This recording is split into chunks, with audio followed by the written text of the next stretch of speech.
nutrition services. And so they are responsible for feeding all of our children through the use of a central kitchen. And so that makes us somewhat unique in this work. And so one of their goals is to increase breakfast and lunch participation. They want to assist in the implementation of Breakfast After Bed, so complying with that law, and expanding that beyond what the law requires. Re-implementing CEP for 2021 across our district. And something that the board will see moving forward is refreshing of our delivery truck fleet.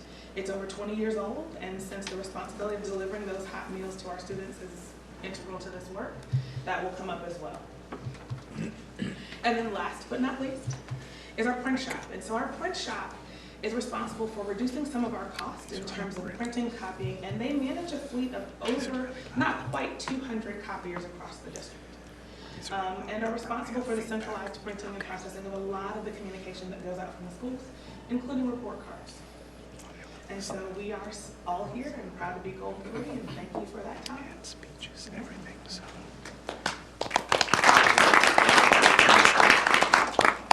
It's getting really high, weird things happen, so.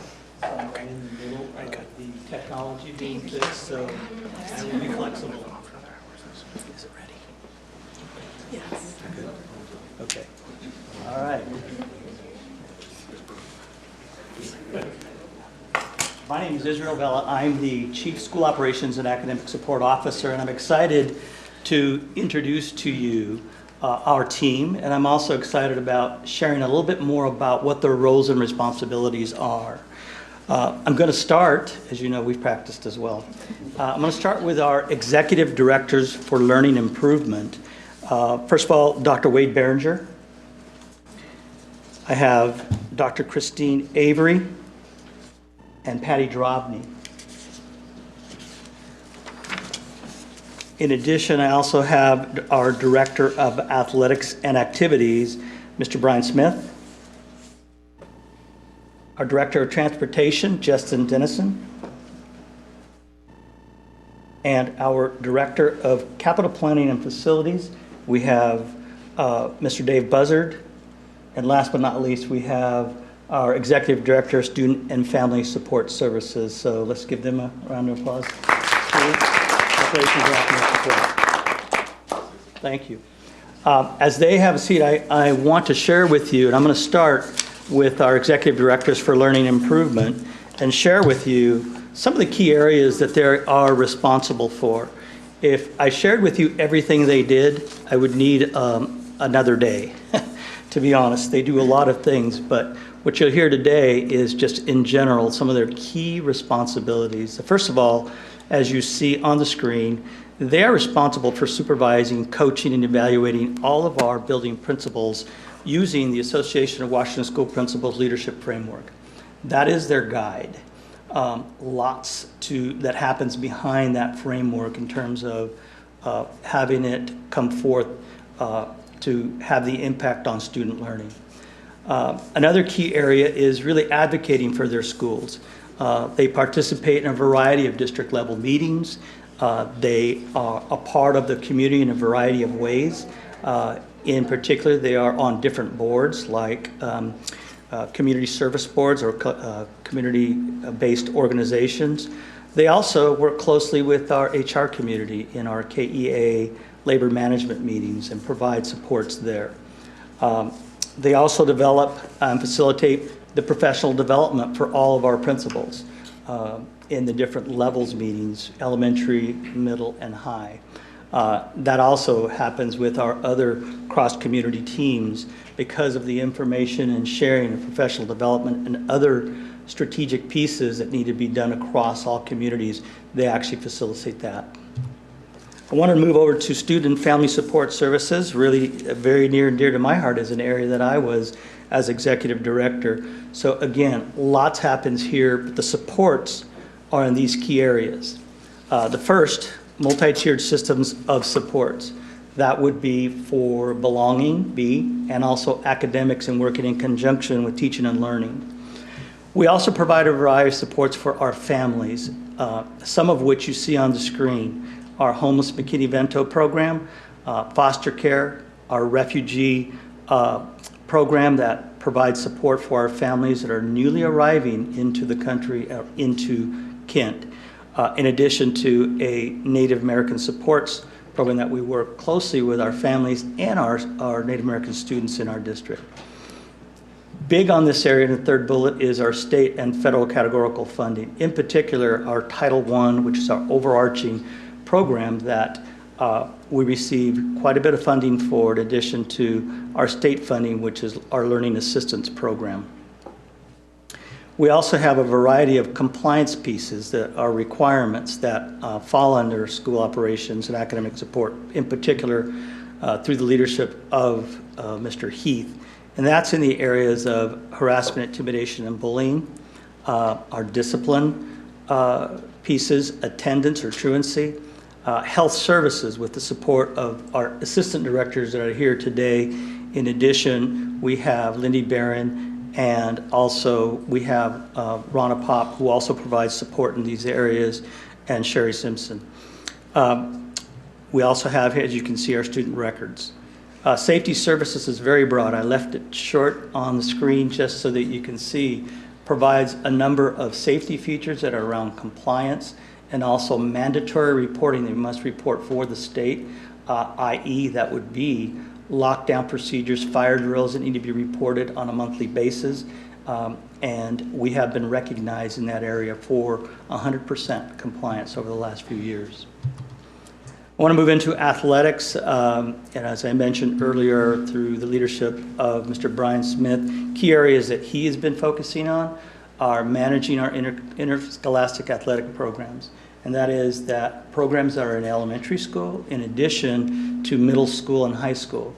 And if you ever want to see his office on a rainy day when we have to reschedule things, that is rocking and rolling there. There's lots happens across the district, or doesn't, without that support.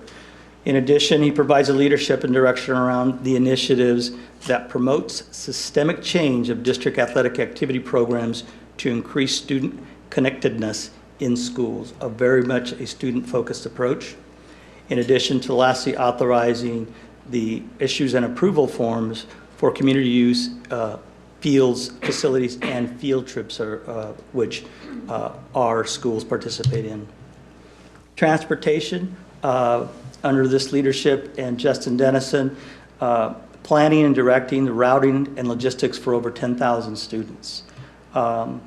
The student management of all school buses. In addition to that, making sure they are functioning, they are safe, because they also go through audits to make sure that we are transporting our students safely on a daily basis.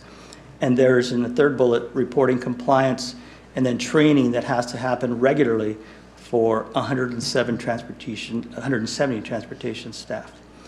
The maintenance of our school buses, a total of 155 buses that we're constantly working on keeping safe and maintained.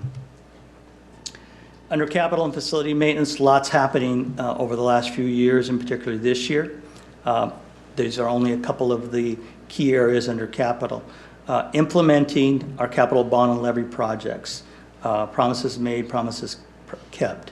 The second bullet, designing and constructing new school buildings that we've presented, 2 buildings that will be opening in the fall of 2021. Creating inviting learning spaces for all students. This is a focus that our capital and facilities teams are really working backwards with. And I say that's the first thing we should be looking at when we are creating and developing and maintaining our new buildings and projects. Completing the renovations to upgrade or our current facilities. That would be in our multi-purpose rooms that many of you have seen being built and completed. Under facility maintenance, supporting capital planning. Those buildings need to be maintained. They need to be safe. Service and maintaining of buildings and grounds are critical to the overall success of our students. And then finally under compliance, the required systems testing and inspections. You may not know this, but everything from water quality to our fire alarms to a number of other pieces that we are required to be able to maintain a good safety record so that we're able to open those buildings on a daily basis. So that concludes school operations and academic support.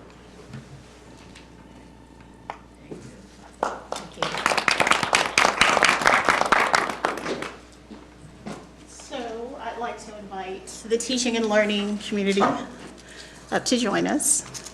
And we are goal 1, prepare all students to be college and career ready by raising the academic and social learning bar and closing the gaps to student achievement and college completion. So we have the most dynamic team in KSD. I am not biased or anything. So I wanted to introduce each of the members that we have here today. We have Lori Paxton, who is our Director of Career and Technical Education. We have Dr. Christine Corbley, who is our Director of Teaching and Learning. Spencer Pan, who's our Director of Inclusive Education. Who you don't see with us this evening is Will Williams, who's our Director of Multilingual Education. And that includes both dual language in addition to support for our EL learners. And also my executive assistant, Sam. And if you haven't met her, she is certainly someone to meet. She's certainly very special. So I want to thank each of you. And so I want to talk a little bit about the work of teaching and learning. Unlike some of the other communities, our work kind of falls into 2 very general buckets. Although we support a variety and range of areas, really our work falls in the area of designing, measuring, and improving curriculum and program compliance and reporting. And what that looks like specifically on the curriculum side of our work, we are responsible for identifying for each grade level and content area the essential learning expectations. So what should students know and be able to do at each grade level? And then what is that learning experience for them? How do we expect them to engage in instruction? And what are some of those instructional implications that we expect to see all teachers implement with fidelity? We also, in partnership with our organizational effectiveness team, specifically in the assessment community, with Jules' work in accountability, is the evidence of learning. How do we know that our students have achieved what we expected them to achieve? And a part of that is how do we respond if they don't? A large part of our work, and prior to me joining KSD, there was quite a bit of work done in this area, and that's really focused on curriculum design. And this year, one of our key priorities is really taking a look at that curriculum implementation. And a part of that is sort of twofold. We learn from classroom observations, visiting classrooms, and having the opportunity to see how our programs are being implemented in practice. The other part of that is seeking input and feedback on a regular basis from our most critical stakeholders, and that's students, teachers, and our administrators. And parents. Cannot forget our parents. So that is the curriculum side and body of work for teaching and learning. The other side of our work, also fun and exciting and incredibly enjoyable, is the program compliance and reporting piece. For many of the areas in teaching and learning, there are 3 major organizations that we're responsible for. One is local, and that's ensuring that our board policies and procedures are implemented and followed with fidelity.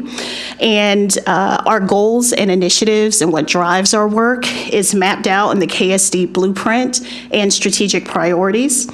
We also have a responsibility to ensure all of our work is aligned to state regulations and guidelines, in addition to what is required specifically from the federal government regarding some of our key programs that serves particular groups of students in our organization. I wanted to share a little bit about some of the goals of our team, specifically for the curriculum and instruction side. Last year, quite a bit of our work and effort, we're trying to build our team and get everyone acclimated to the KSD policies and expectations and familiar with the schools and programs. And one of the things that we identified as a key focus was that there are some informational pieces that really map and outline the key focus of our work that we need to update and revise, and not only make public-facing, but make it an integral part of the work that our leaders and teachers and they understand and have access to on an ongoing basis. And a part of that work was updating our frameworks. We developed assessment maps for each unit of study. We've provided a year at a glance. We've really tried to weave in all the other instructional areas that support maybe an ELA classroom, so it's not just subject specific, but it does have the opportunity to engage all students based on their needs. We've also spent a lot of time focusing on high impact teaching strategies and really thinking about the how that we teach, which you'll see on the bullet on how students learn. For our multilingual ed department, we've really spent some time focused on our dual language continuum. We shifted into middle school last year, and we now have to start planning for what this looks like when we move into high school. So that's one of our key priorities for this year. In addition, to really mapping out the specific outcomes for our collaborative teaching model, which supports our EL students. For inclusive education, we are continuing to work and revisit our program continuum. And there's quite a bit of work with that involves all the communities that are in this room and around this table. We work very closely with transportation, with our DARTS team, with facilities and planning. And it has been a process. We started this work last year, and we're hoping to have something new that we won't implement this year, but hopefully in the next year or two, we'll have a very concrete program continuum that allows our students to be served in the schools in their feeder pattern. Another huge body of work for our inclusive ed team was clarifying our processes and procedures. And one of the things we launched this year, we started this work around the summertime, was revisiting our policy and procedure manuals specifically for inclusive ed. And that has been shared with all of our administrators so that they're very clear on each phase of the process and what the expectations are for supporting our special education students. The way that we've rolled this out is that it's an iterative process, so we expect principals to provide feedback on what's working and what's not, and we will continue to update that manual on a quarterly basis. For our career and technical education program, we're really working on strengthening our pathways and looking to develop specific course sequences for some of our key and essential programs. A part of our partnership with Randy's team around MTSS is aligning not just the behavior side of the interventions, but also looking specifically at the academic pieces. So that is teaching and learning. That's the work we're doing this year.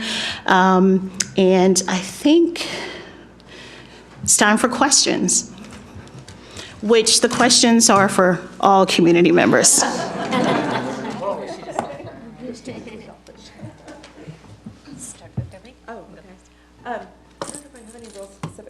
I appreciate all the details that you gave, and I know there's a whole lot more that you didn't give. Is this information available anywhere for like our public to be able to see of what this looks like to help them understand a little bit more? So I can start. So specifically our full organizational chart, not just our direct reports, but the entire staff of each community is updated monthly, and that's available on our website publicly. So yes, that is available. But goals, the goals, of course, and the blueprint and all of that is there, as well as some key priorities and initiatives, and what we do in the About Us section for each community is also available on our website, yes.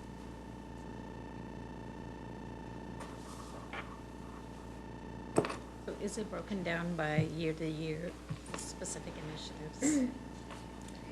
So yes and no. So some of it is. So for example, some of the work that is being done by each different community is highlighted. It just depends on the level of detail But there are some things, for example, new this year, the communications plan that is specific to our work in our district is available to all staff on our internal website.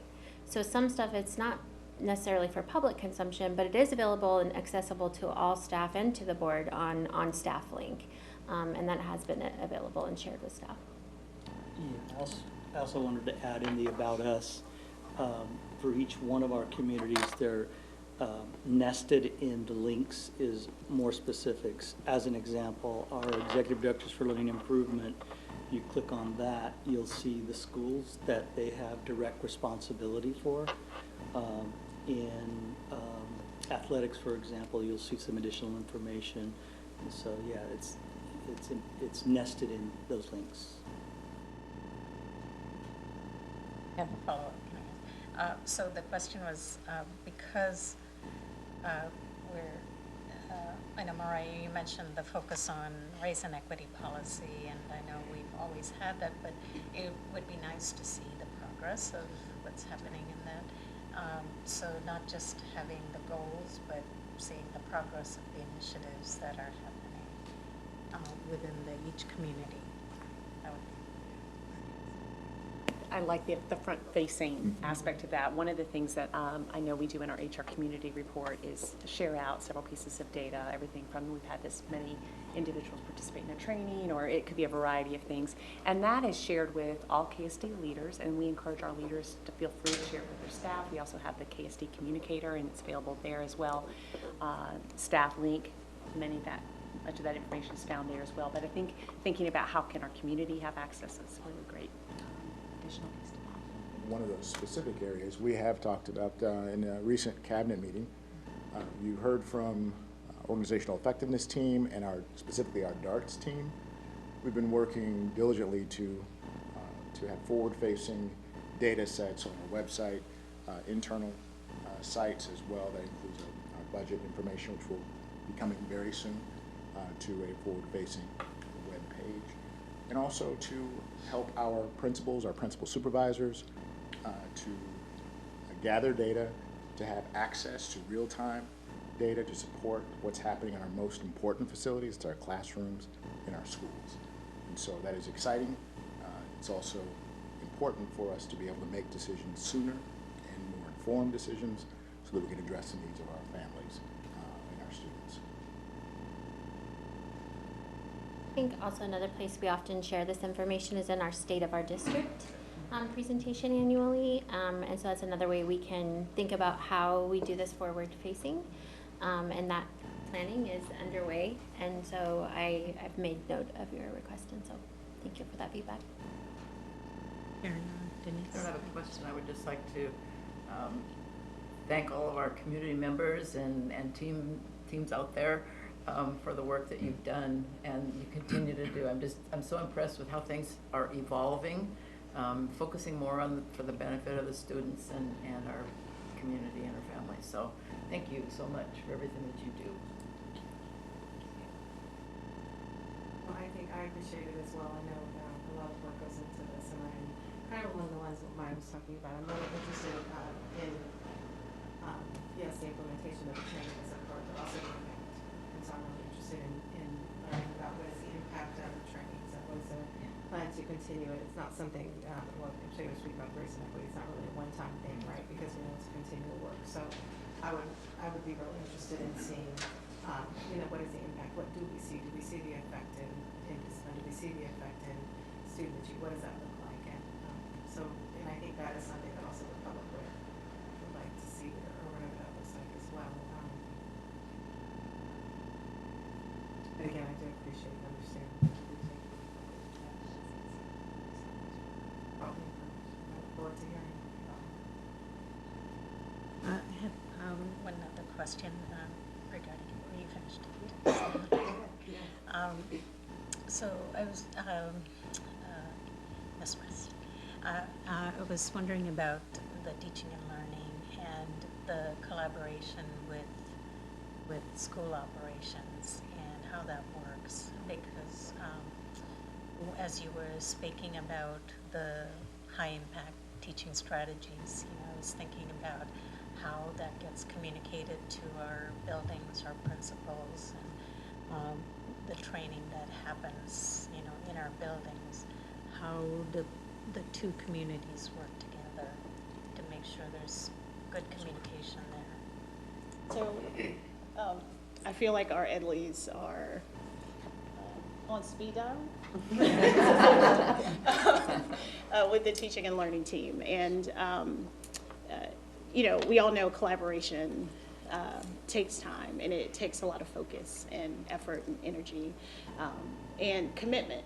And we are all very committed to doing the right work to best serve our students. So we engage probably multiple times a day between me and my team in our teaching and learning monthly meetings.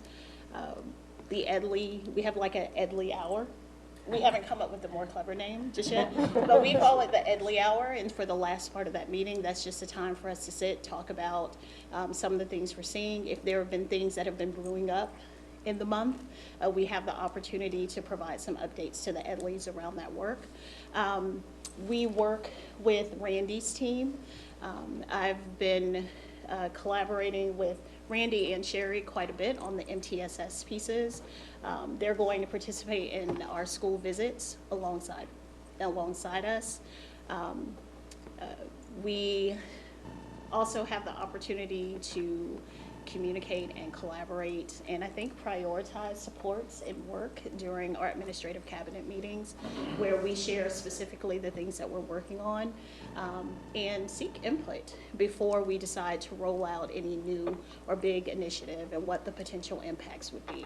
We also get invited quite often to participate in the levels meetings, where we come in with the Edleys and the principals and talk specifically about questions about communications that have gone out, or problem solve, or just be a thought partner on something that the schools are struggling with and they want to bring in some outside perspective.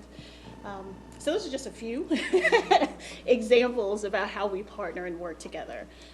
There's some things that are heavily structured, and there are some things that are just like in the moment, and we just need to touch base and make sure that we're all on the same page to best support schools.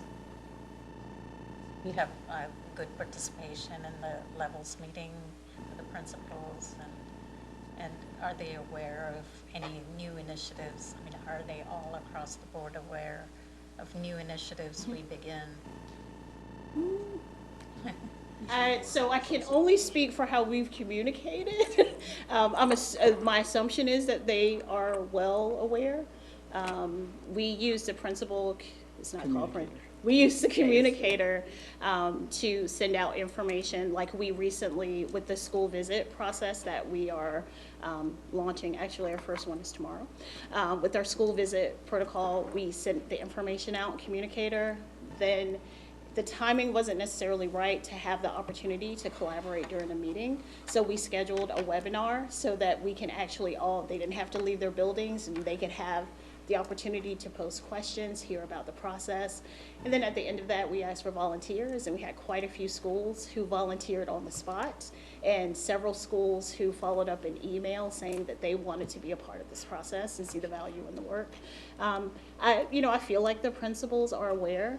I can't say that we haven't had misfires with communication, but we do try to, in the spirit of continuous quality improvement, we try to correct and make adjustments as needed.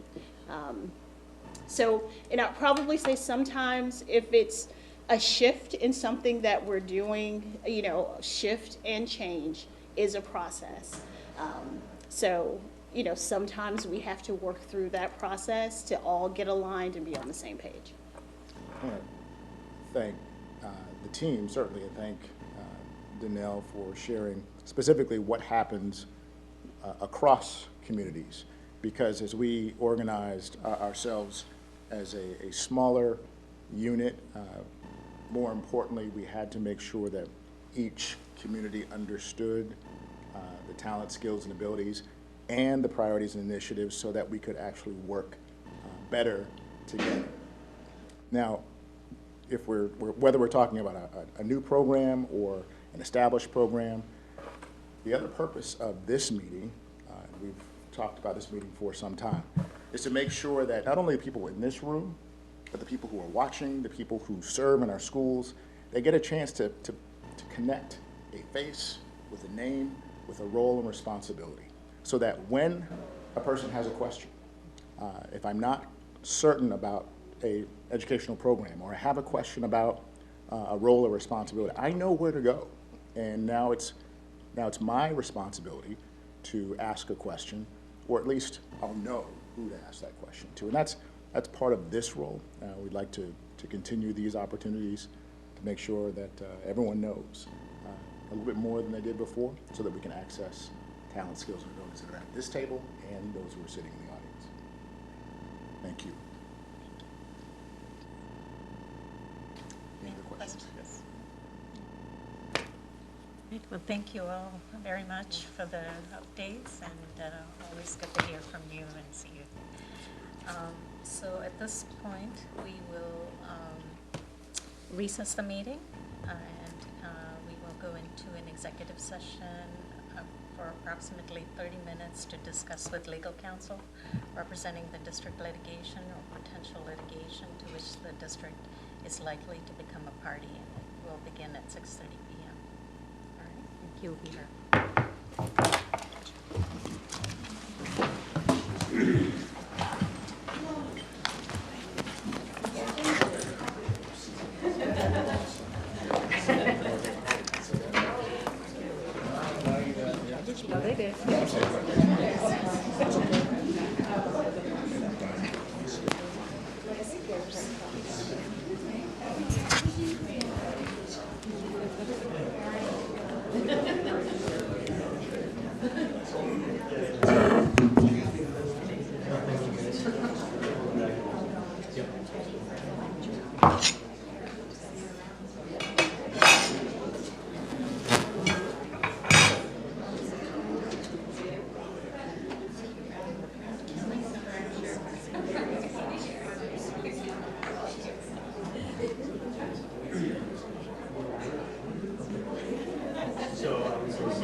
Good luck.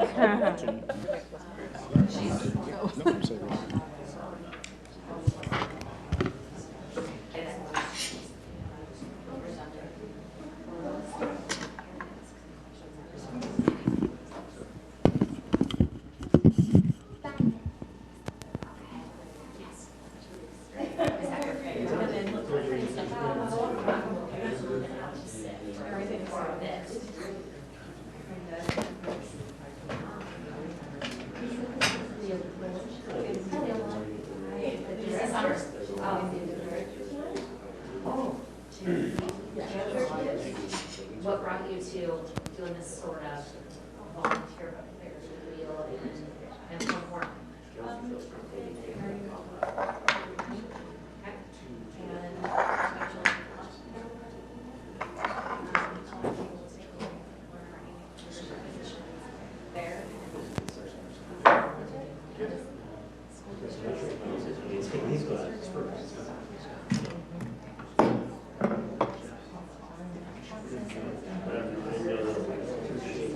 somebody to advocate.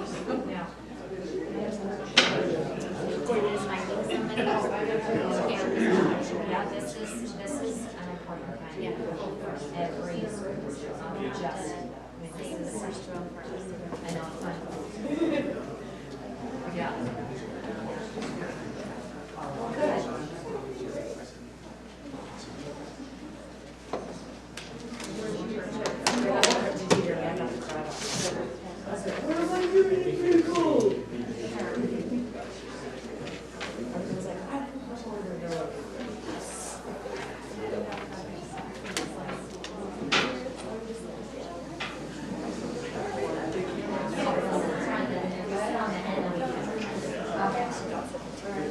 We need to get Powell.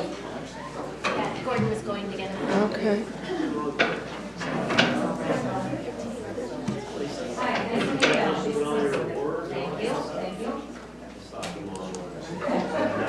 Yeah, I like to keep that quiet.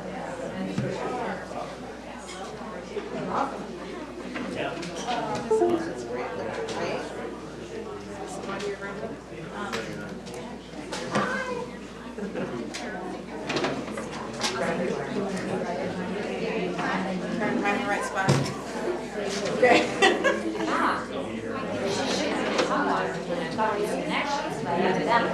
Hi there, Mrs. Summers. Okay, nice to meet you. KSD 113. Yeah. Thank you.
I'm coming over here so I get to use this.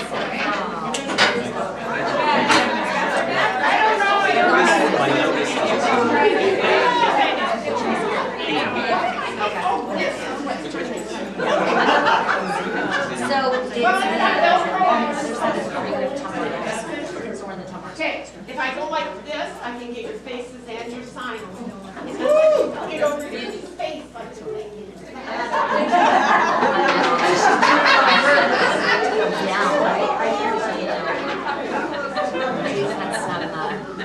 now I'm going to do some things. Just took some cable.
I'm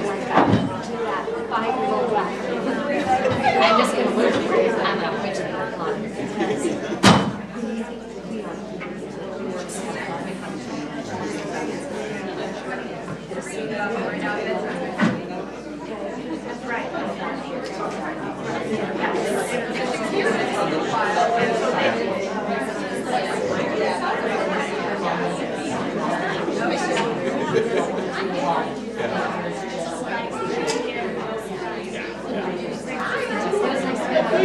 Keep supporting my mama. You want something to sign with her?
Okay, I don't know what. I have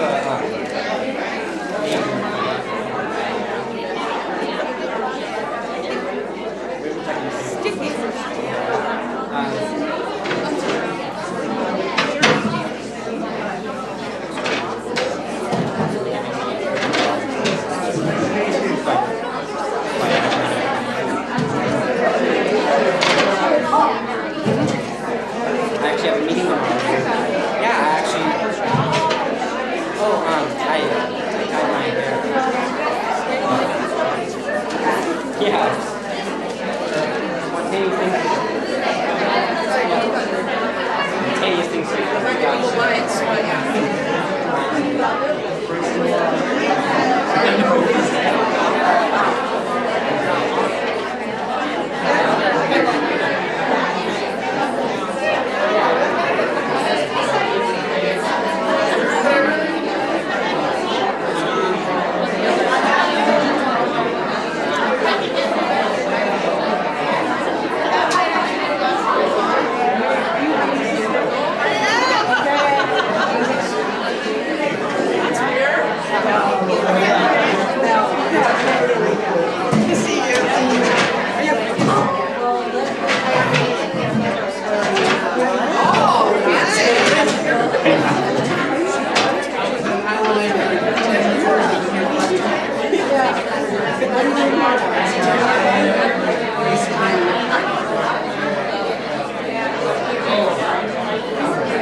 Let me work for a minute. Good. How are you? You're doing good. Are you consulting or are you doing this?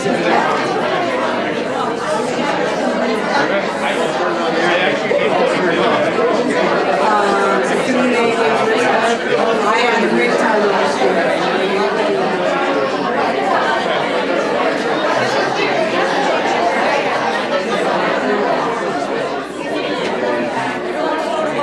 Get behind you first.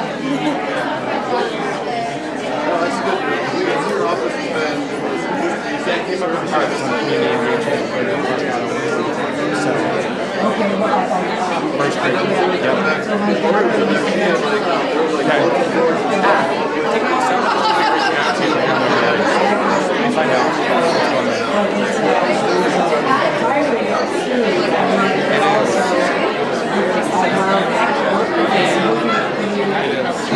Yeah. I'll follow up and see where they're at, but somebody was supposed to reach out to me. I don't remember who. God, what's her name? I see her face. Short blonde hair. Yes. She kind of mentioned it, but It's not her project, but she brought you up and I supported it, so that's a great idea.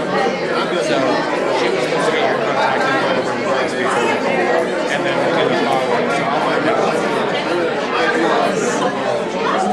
working with Mother Africa.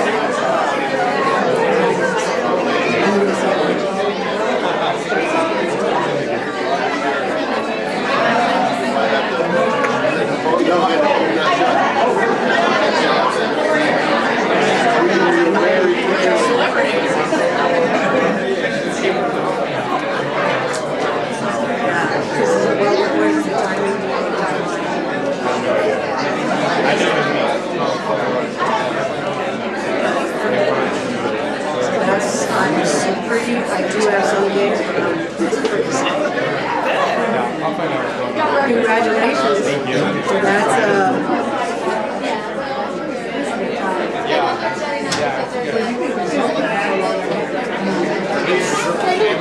Getting used to, you know what I mean? Like,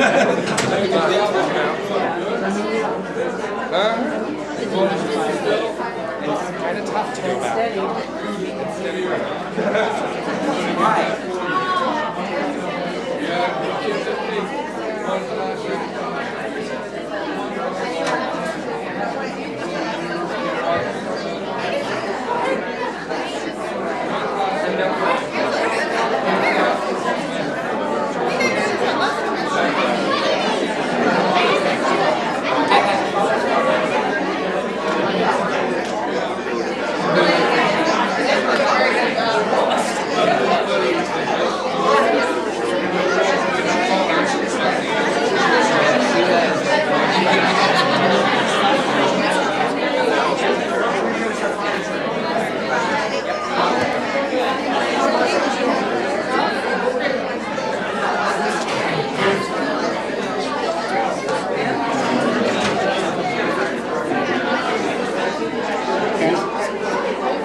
Thank Deb and Karen if they're not.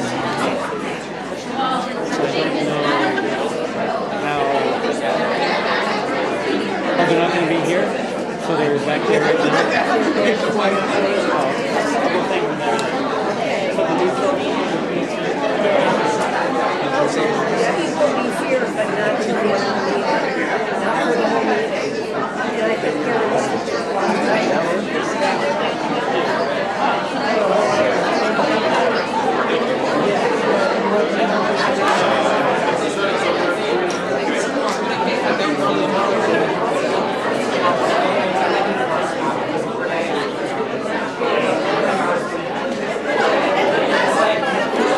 Leslie hired me to cover her.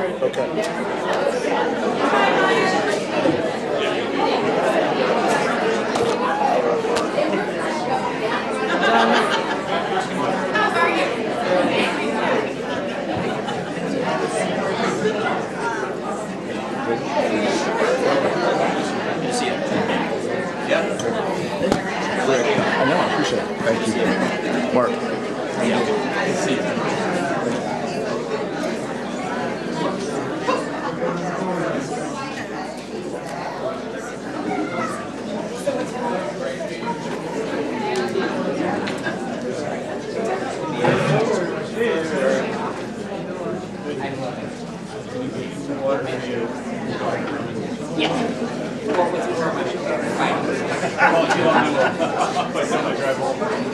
That course.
Thank you, everybody.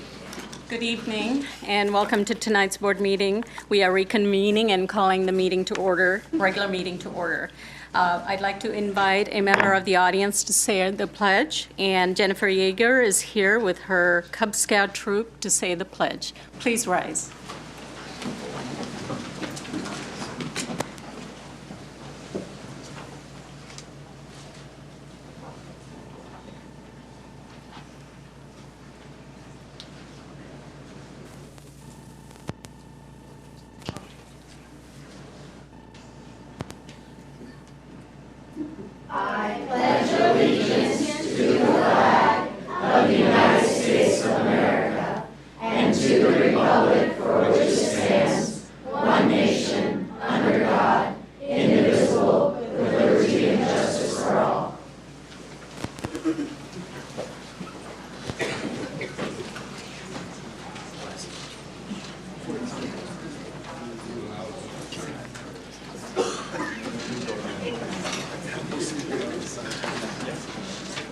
All right. Well, thank you again and welcome.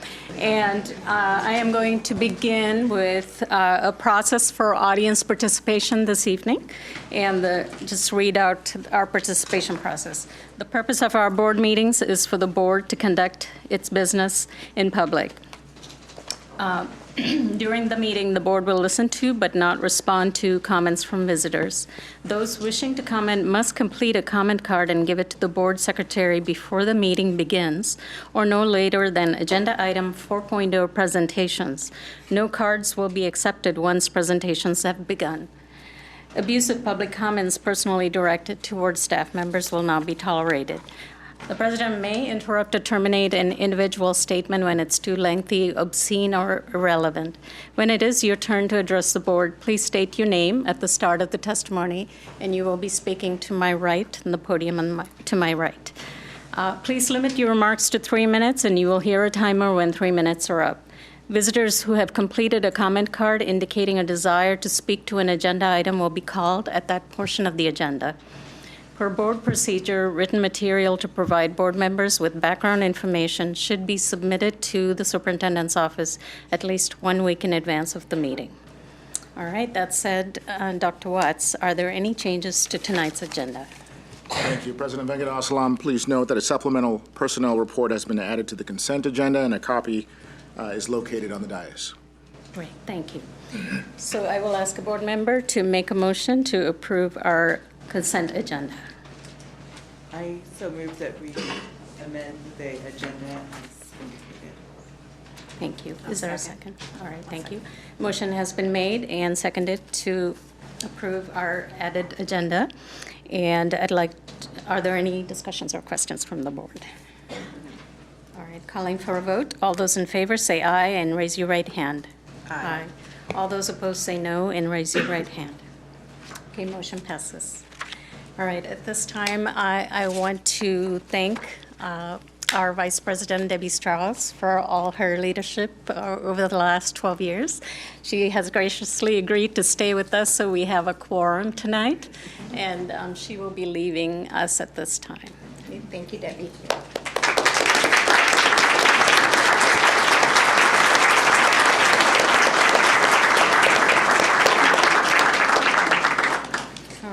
We are moving on to 2.0, our oath of office for elected directors. At this time, I'd like to call Dr. Watts to invite the newly elected board members, Michelle Bettinger, Leah Bowen, and Leslie Hamada, to stand for the oath of office.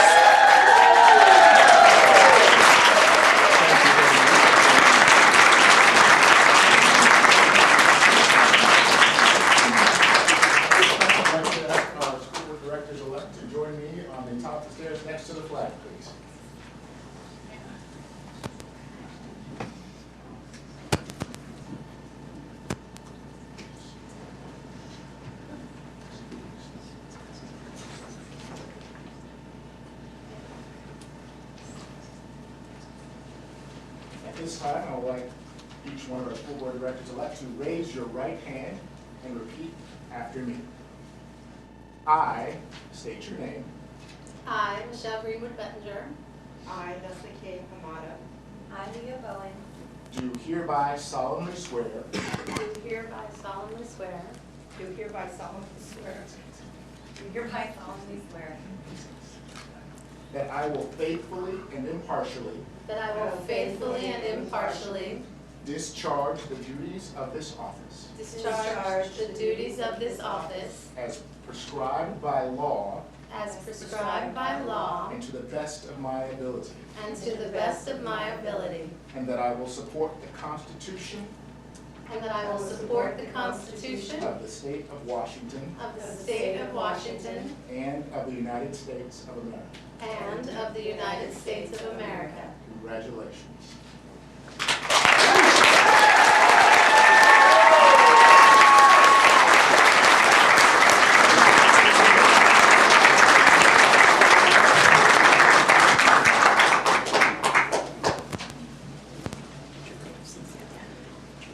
Can't leave our purses there.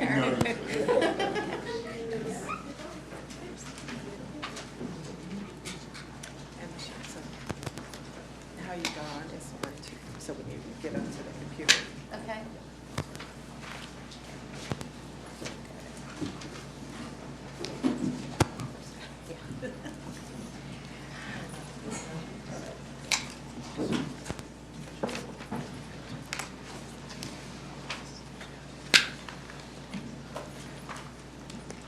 All right.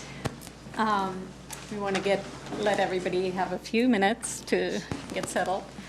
And as is traditional with newly elected board members, we'd like to ask each one of the newly elected board members or now our directors, to introduce family members, please. So we'll start with Ms. Bettinger, Director Bettinger.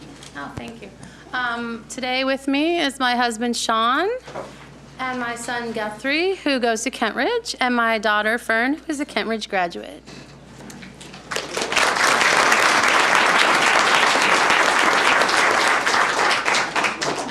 It's just me tonight. My kids all have the flu, so my mom, who would have been here, is at home watching them.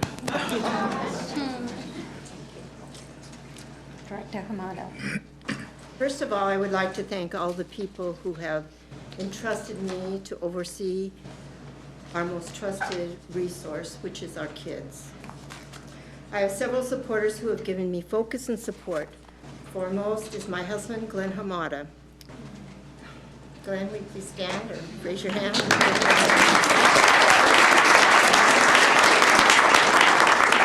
Glenn was born in an internment camp, and we definitely need to learn from those mistakes we've made in the past. I definitely have risen for many, many years, mentored and tutored in high-risk elementary school to kids of color. I understand the importance in this district for equity. I also have with me tonight, my children are here, Patrick, Michael, and Lisa, and their spouses, Helena.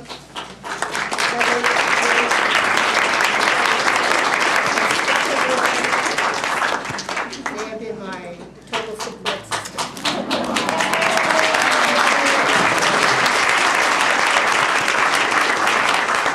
They have all benefited from the public education in the state of Washington, and my daughter-in-law is all the way from Croatia, so she had a public education there, so we're very thankful for all the education that they have received.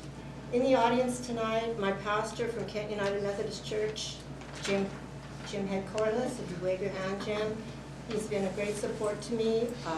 I'm hoping that Aaron Schuler is here from our group in the 47th, and Catherine, Murray, Patty, they're all here tonight, my support team. My website builder, Bailey Stover, has helped me go along the way in our journey. Thank you, Bailey. My neighbors from University Place, I don't know if they made it in here. They've been my neighbors and friends for over 50 years. In the legal world, there's Alan over there with his girlfriend over there, that we've known them forever. And Pat and Rhonda from my church people at Kent United Methodist, my boxing kids, and Mustafa down here. Raise your hand, Mustafa. He's trying to get a job with the police department here, who speak fluent Arabic, and he's very aware of what our community needs in diversity. And I'd just like to say I promise to listen and bring my best to this district as I just was sworn in, and communicate and try hard. I have a well-rounded foundation for this job, but I need your help. Nobody can do it alone.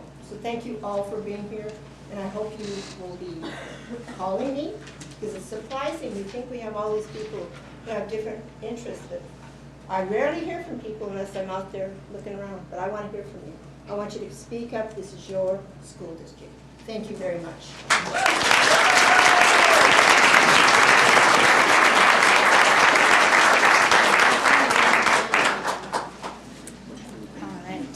Thank you.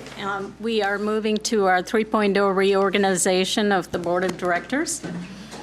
At this time, I'd like to open up the discussion. And according to Board Policy 1210, at our regularly scheduled board meeting in December, the directors will elect from among the members a president, a vice president, and a legislative representative to serve one-year terms for the period from January 1st, 2020 to December 31st, 2020.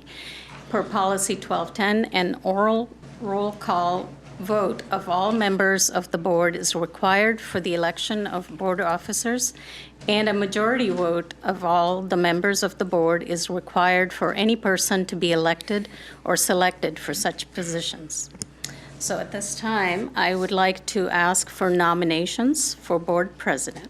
I nominate Leslie Hamada for board president. All right. Are there any other nominations? All right. I will now close the nominations for board president. And I will ask for a vote on each member. Well, there's one member. So, we'll vote for one member for the president, and the vote will be for Leslie Hamada.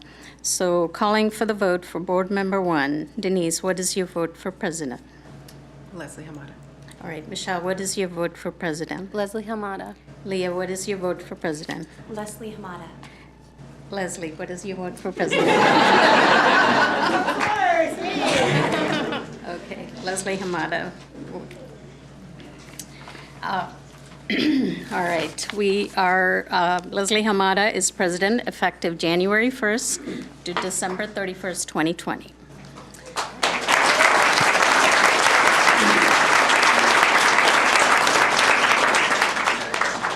All right, at this time, I'd like to ask for nominations for board vice president. Are there any nominations for board vice president?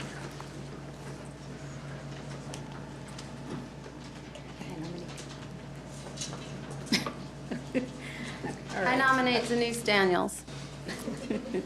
I second. Okay. So we will close nominations for vice president. So I'll ask for, I'll call for the vote for Denise Daniels as vice president. Denise, what is your vote for vice president? Denise Daniels. Michelle, what is your vote for vice president? Denise Daniels. Leah, what is your vote for vice president? Denise Daniels. Leslie, what is your vote for vice president? Director Daniels. All right. I also vote for Director Daniels. And so Director Denise Daniels is Vice President effective January 1st to December 31st, 2020. All right.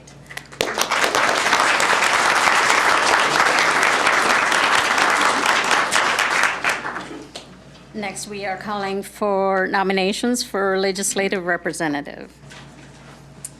And I'd like nominations for legislative representative, please. I nominate Maya Vendegoslin. Okay, all right. Are there any other nominations? All right. Hearing none, I will close the nominations. I'd like to ask, I'm calling for a vote. Denise, what is your vote for legislative representative? Maya Vengadasam. Michelle, what is your vote for legislative representative? Maya Vengadassalam. Leah, what is your vote for legislative representative? Maya Vengadassalam. Leslie, what is your vote for legislative representative? my vote is for Director Vanda Gossel. Thank you. I also vote for myself. Thank you. And so I will be legislative representative effective January 1st to December 31st, 2020. All right.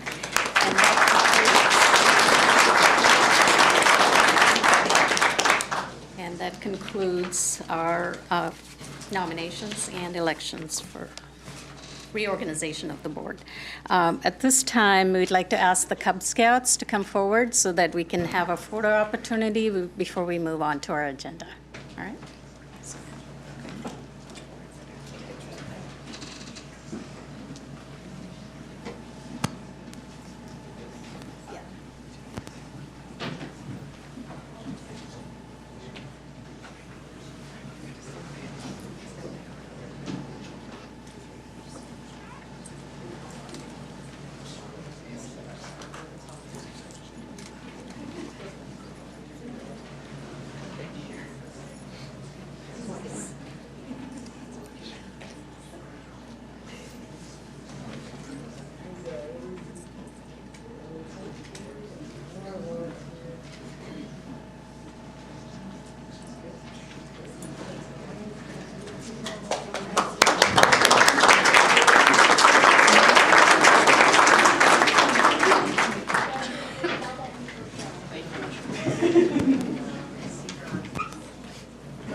Moving on to 4.01, our superintendent's report.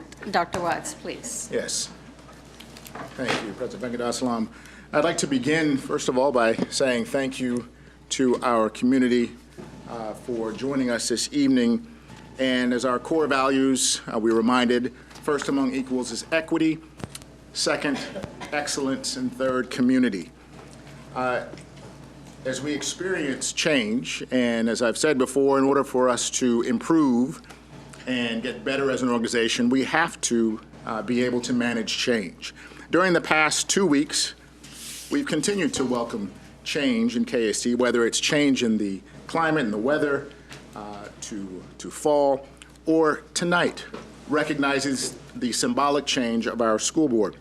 Two of our most veteran Kent School District school directors, Director Debbie Strauss, Director Karen DeBruler, who are not with us this evening because their terms were complete, as well as Director Ross Hardy. While during November 13th board meeting, we did honor and we thanked our members for their service and for their outstanding commitment to Kent School District. Now tonight, our newly formed school board, including our board governance team, includes our newest school directors, Director Leah Bowen, Director Leslie Hamada, and Director Michelle Bettinger. While they are each longstanding citizens and contributors to Kent School District community, they are also new to the Kent School District School Board Director role. And I believe that in order to help any leader, any one of us as leaders, to be more successful, we must create opportunities to manage change effectively. How do we do that? Well, one way is to accelerate their learning and understanding of the importance of the role in which they are about to serve. Two, the operational, instructional, and community needs of the school district they will be charged with governing.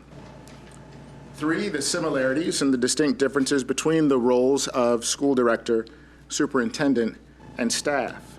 And fourth, to help with the importance of the ongoing training and professional development to their success and the organization's success as school directors. So thank you to our newest leaders for their service, and thanks to Washington State School Directors Association, otherwise known as WASDA. Each of our newly elected school directors and I had the opportunity to spend at least a day at the new Board Director Boot Camp on November 21st. With more than 200 newly elected school directors in attendance from across the state, held in Bellevue, this 5-hour training provided ample opportunities for us to learn, to reflect, and engage with other directors and superintendents throughout the state. I certainly welcome our new school board directors aboard as we work together toward the continued improvement of Kent School District community. Welcome.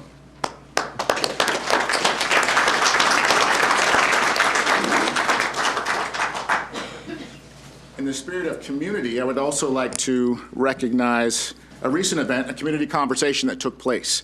In the spirit of two-way meaningful communication, I am so grateful for our students and to our families, particularly of all of our communities, and in this case, our Hispanic Latino community, for connecting and engaging with me and the opportunity to serve alongside our Director of Communications and Public Affairs, Melissa Larmy, on Monday, December 9th at Centro Rendu, which is located inside the St. Vincent de Paul store on Central Avenue. So why were we there and what took place? Well, with incredible support from a gentleman by the name of Mr. Roberto Perez, who served brilliantly as a host and an interpreter, Melissa and I were able to listen and to learn from our community. We asked our community members to share specific examples of where we were meeting and addressing their families' needs, and we also asked them to tell us in what areas or area we needed to improve the most. We also shared the following: important information on how to get involved with their child's school, their child's community, and with our district as a whole.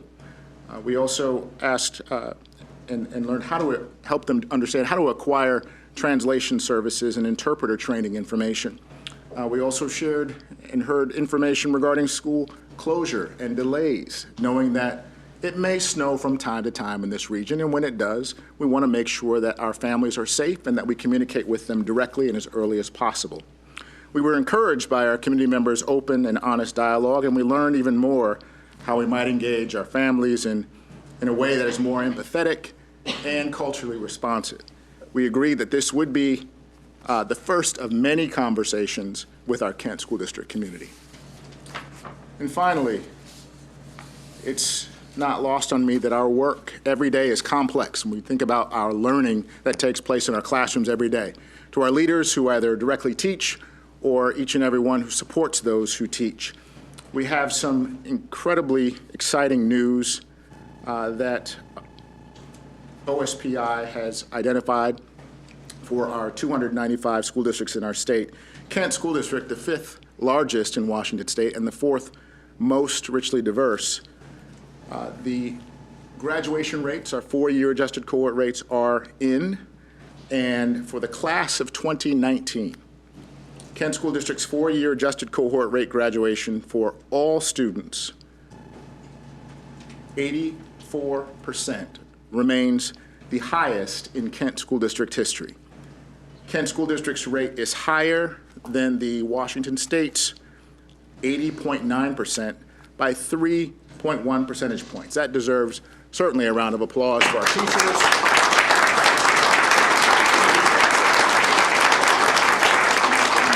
Our teachers, our principals, our paraeducators, our support staff, our office managers, our bus drivers, our nutrition service specialists, every member of Team KSD who either teaches or supports those who teach, we thank you. Specifically, our African American and our Hispanic student groups continue to graduate at rates that are higher than ever.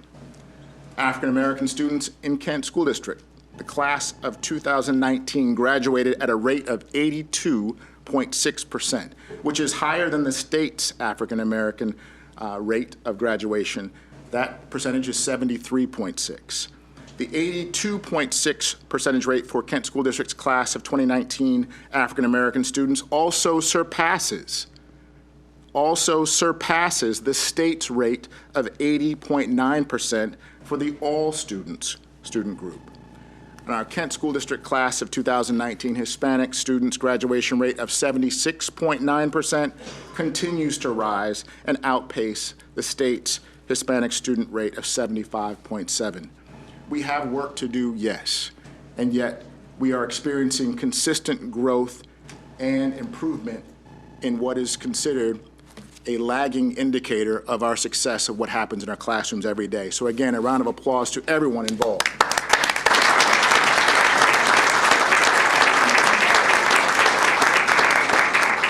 Thank you. We will continue to get better, and that concludes my report for this evening. Thank you, Dr. Lutz. All right, before we move, I move on to read our audit services update. We have Ken Smith speaking on 5.01. Thank you, Board, for the opportunity to speak to you. I will email this to the new board directors. I don't have your emails yet, but this is speaking about some general stuff in the finances and budget. So upon invitation from the community, I come to you to share some relevant information. I put a packet on your on the dais related to finance, budgeting, accounting, and auditing in Kent. My name is Ken Smith. I'm an accounting professor with Central Washington University, working mostly out of our centers at Highline College and Edmonds College, and my specialty is government accounting. I've written several books and articles, and I make myself available to you. I also served on a school board, so welcome to the new school board members. The packet I share with you has some, I think, relevant background information. I think you might want to keep it with you as a resource. The first 7 pages are the Clark-Nuber contract, and details, especially pages 4 to 7, exactly the work that has been promised to you. This is a very expensive contract, just to be honest. It's the equivalent of 3 years worth of audits from the state auditor. So I would look at that, the detailed work, and make sure that you get all of that work delivered and follow up with that. Secondly, there's a 13-page governance model issue in here from the Institute of Internal Auditors. They just updated this in June. I was invited to the board May 9th of last year to talk about forming, as they're helping to form your board finance committee. And the benchmark for a district like Kent would be 1 internal auditor per 10,000 students. So you should have, if you were following best governance practices, about 2 to 2.5 internal auditors. You currently do not have any. And in a good system, they're mostly proactive, trying to help you understand and address risk, and that's by the great city schools. The third document is the 4 pages on the Fiscal Recovery Task Force that was unanimously adopted by this board on October 24th of 2018 last year. It lists the tasks that were expected, which included monthly reporting to the board and holding, and I quote, open public meetings. Neither of these things have been done to my knowledge. Fourth is the 6-page report that when I was first asked to come and provide citizens some insight into the finances, the Citizen Finance Review. It was emailed to the board at the time. I'll email it to you as new board members, and compiled with the help of 15 parents, staff, and citizens based on the data publicly available at the time. The report noted some issues with the finances, especially the non-compliance with updating policies, and that the financial decline began around April of 2014, based on the published district's monthly reports. The last item is a separate item, which is the 2 primary budget policies related to budget and fund balance. The budget responsibility policy was last updated in 2005, so that is out of compliance with your update process. It does require in procedure 2.3.3 that you have an internal audit function to monitor compliance, and you don't have that. And then the other part is 6002, there's a 5% minimum fund balance, and the district did not comply with the reporting of the plan being presented to the board. Thank you, and I will be available. I gave you my card if you have any additional questions. Thank you.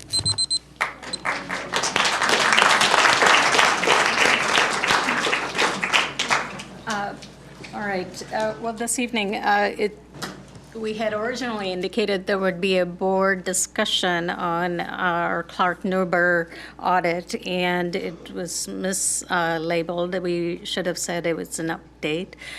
So I just wanted to update the public on what has happened with our audit.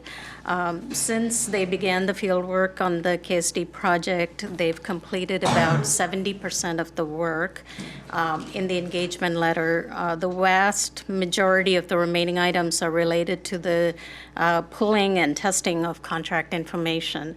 And that's quite a bit of work that requires not only manpower but time within the district. And so they've asked for over 100 contract selections, and so it takes about an hour plus to pull those. So that's what's taking quite a bit of the time. Their original estimate of timing had the final estimated report delivery date of November 22nd. Because of all the speed bumps around the contracts, they are estimating a draft completion date of January 31st, 2020, with the final deliverable by mid-February. Phase one of the 3 phases, what they've updated us is that they have pretty much completed the entire planning and obtaining and understanding of the internal controls. What is remaining is they are asking us to do a COSO framework to kind of look at the control environment and look at our risk assessment processes, and that has not been completed yet. So they're waiting on that. And once that's done, phase 1 will be finished. Phase 2 is the testing and assessment, again, of all the contracts that are being pulled. They have been very clear that the district has cooperated and have had very good communication with our auditors, and so they're really thankful for everything our finance team is doing. One of the difficulties was that we didn't have a centralized contract repository, and the accounting team figured out a way to pull some of those contracts without having that system in place. So they were very thankful for all the work that our accounting and finance team have done. Phase 2, again, there are several contracts that need to be pulled, and so they're working on it. They expect that testing to be done by the 3rd week of January. And they're also interviewing board members, and they should be done with that very soon. And let's see, phase 3 is the draft, the exit conference, the management review, and the final reporting. After completion of the performance audit, they will issue a draft report, which will have findings and recommendations, but that won't be the final work. The draft will come end of January. The final work, they still need to go through the exit conferences, management review, working with our staff, and then they would need to update that draft report, which they think will be, or they're saying that the final deliverable will be around mid-February. So we have a performance audit budget of $161,000, and at this time, they've done about $100,000 worth of work.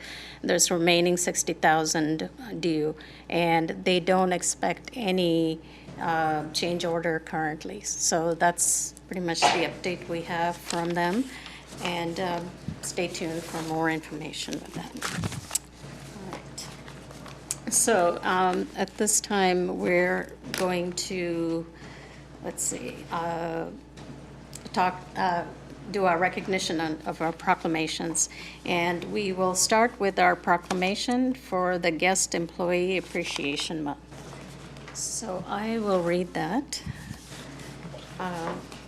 Guest Employee Appreciation Month, whereas guest employees serve throughout all buildings within the Kent School District, effectively embedding themselves into the cultures of an array of environments, and whereas the dedication of guest employees enables teaching staff to engage in professional development to enhance their teaching skills and abilities, and whereas guest employees provide coverage for employees to address situations that arise in life, and whereas the service of guest employees positively contributes to the mission of the organization to successfully prepare all students for their futures, now therefore be it resolved that the Board of Directors of the Kent School District proclaims the month of December as Guest Employee Appreciation Month to recognize the contributions of guest employees and urges all citizens to join in this observance.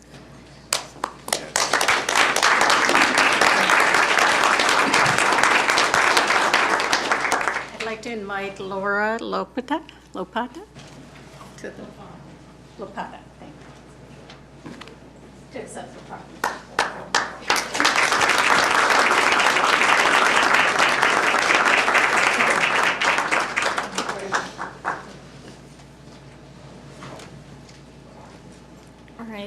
like to also ask everybody to stay for photo opportunity, and next will be Director Daniels reading our Inclusive Schools Week proclamation. Whereas Inclusive Schools Week is an annual event sponsored by the Inclusive Schools Network to celebrate the progress schools have made in providing supportive and quality education to all students, including those who are marginalized due to disability, gender, ethnicity, geography, and language.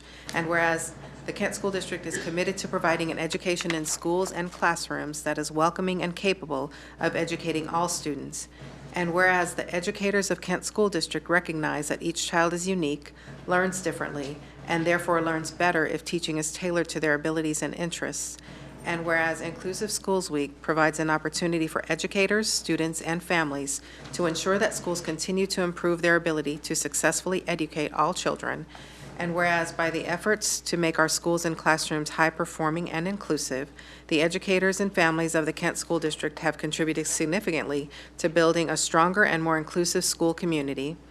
And whereas this year, the theme for Inclusive Schools Week is Charting the Course for Inclusive Schools, which provides educators, students, parents, schools, agencies, and communities with the opportunity to think about current philosophies and practices regarding inclusion and to plan for the next steps in the process.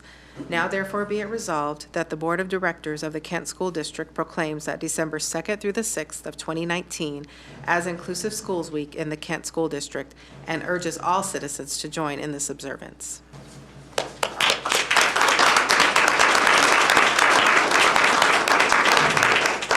I'd like to invite Inclusive Education Assistant Director John Robinson to accept the proclamation.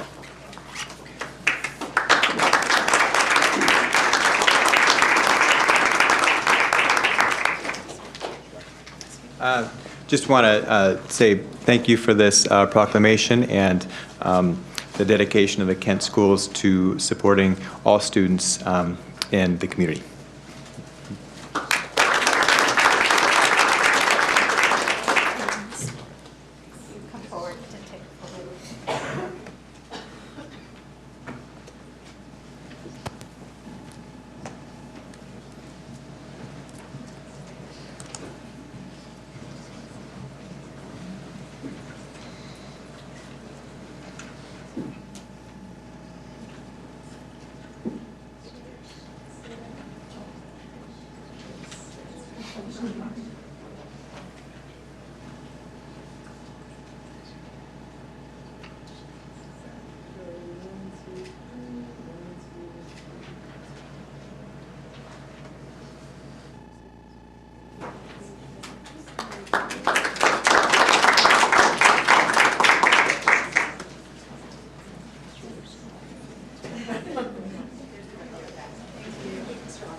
Moving on to 7.01, a public hearing for resolution number 1573, our endorsement of replacement educational programs and operations levy.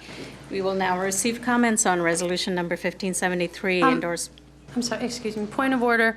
I'm concerned about, and I shared this with you, about the legality of the posting.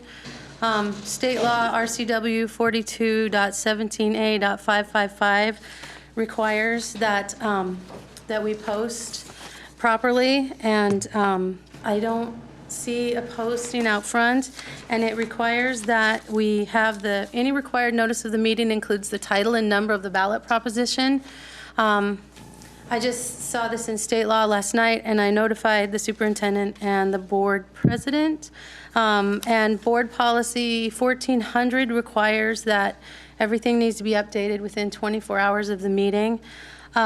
So my concern is that we didn't properly give notice to the constituents so they could participate in this public hearing, so I'm just, as a point of order for the parliamentarian, I don't know if we can open the public comment and then keep it open and then move the vote for the resolution to the next meeting. So I just felt it necessary to bring this up.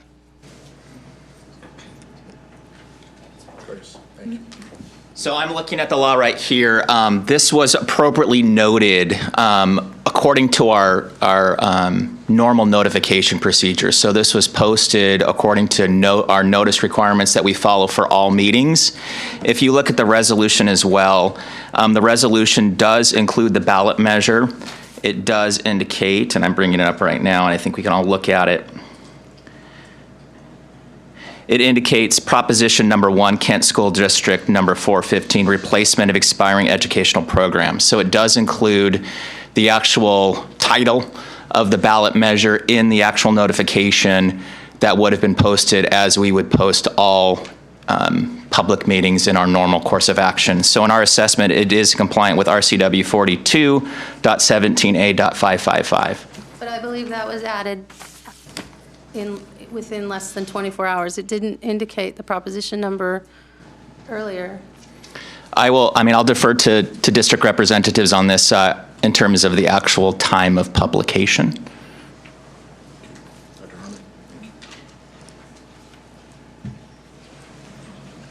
The proposition number and the attachment was updated this morning as of per notification overnight, but the agenda item did not change, and so there was not a change to the board agenda within the 24-hour space.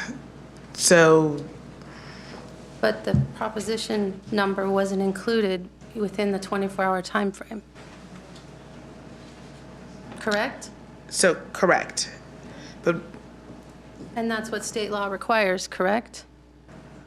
So in our particular instance, when we were reading the legislation, we were reading the RCW and the statute, was that it needed to be posted, not the posting of the time frame, but what was required was our normal posting reaction, because it's a legislative public hearing and not a quasi-judicial, so it could follow the normal notification procedures. And it's not stated in the RCW related to particular public endorsement, so that's what was followed. I know that, I know that it seems atypical to others. So for example, when we do bond sales and other pieces, there are requirements about the number of days or the location that a public hearing has to be posted. Those are in the RCW for those particular types of procedures. They are not in the RCW for this. And when we conferred about this, it was a legislative hearing, and under, the organization at the state, MCRS, I believe, give some guidance about public hearings and how boards and others should follow that. And so it's a legislative hearing under that space. Okay, and then I go back to Board Policy 1400, which requires 24-hour notice. So I'm just questioning whether the full and proper announcement was made within the requirements of not only law, but of board policy. So, two things. One, Curtis, you've applied the legal perspective. We do have a variance relative to the legality of this. I understand the questions that are called. Is there an opportunity for us to come back, obviously, and assess the actual Director Bettinger's concern before we leave this meeting? I'll defer to most So you want to action. answer before the end of the meeting? Correct. Yeah, we could certainly do that. At any point, we could pull the agenda item as well, and we could revisit it as well. I just want to make certain that constituents all had proper notification and they knew what they were making public comment about. Okay, so to withdraw the motion, there was not a motion, so withdraw the agenda item 7.0 public hearing. And we will move on to 8.0 our presentations.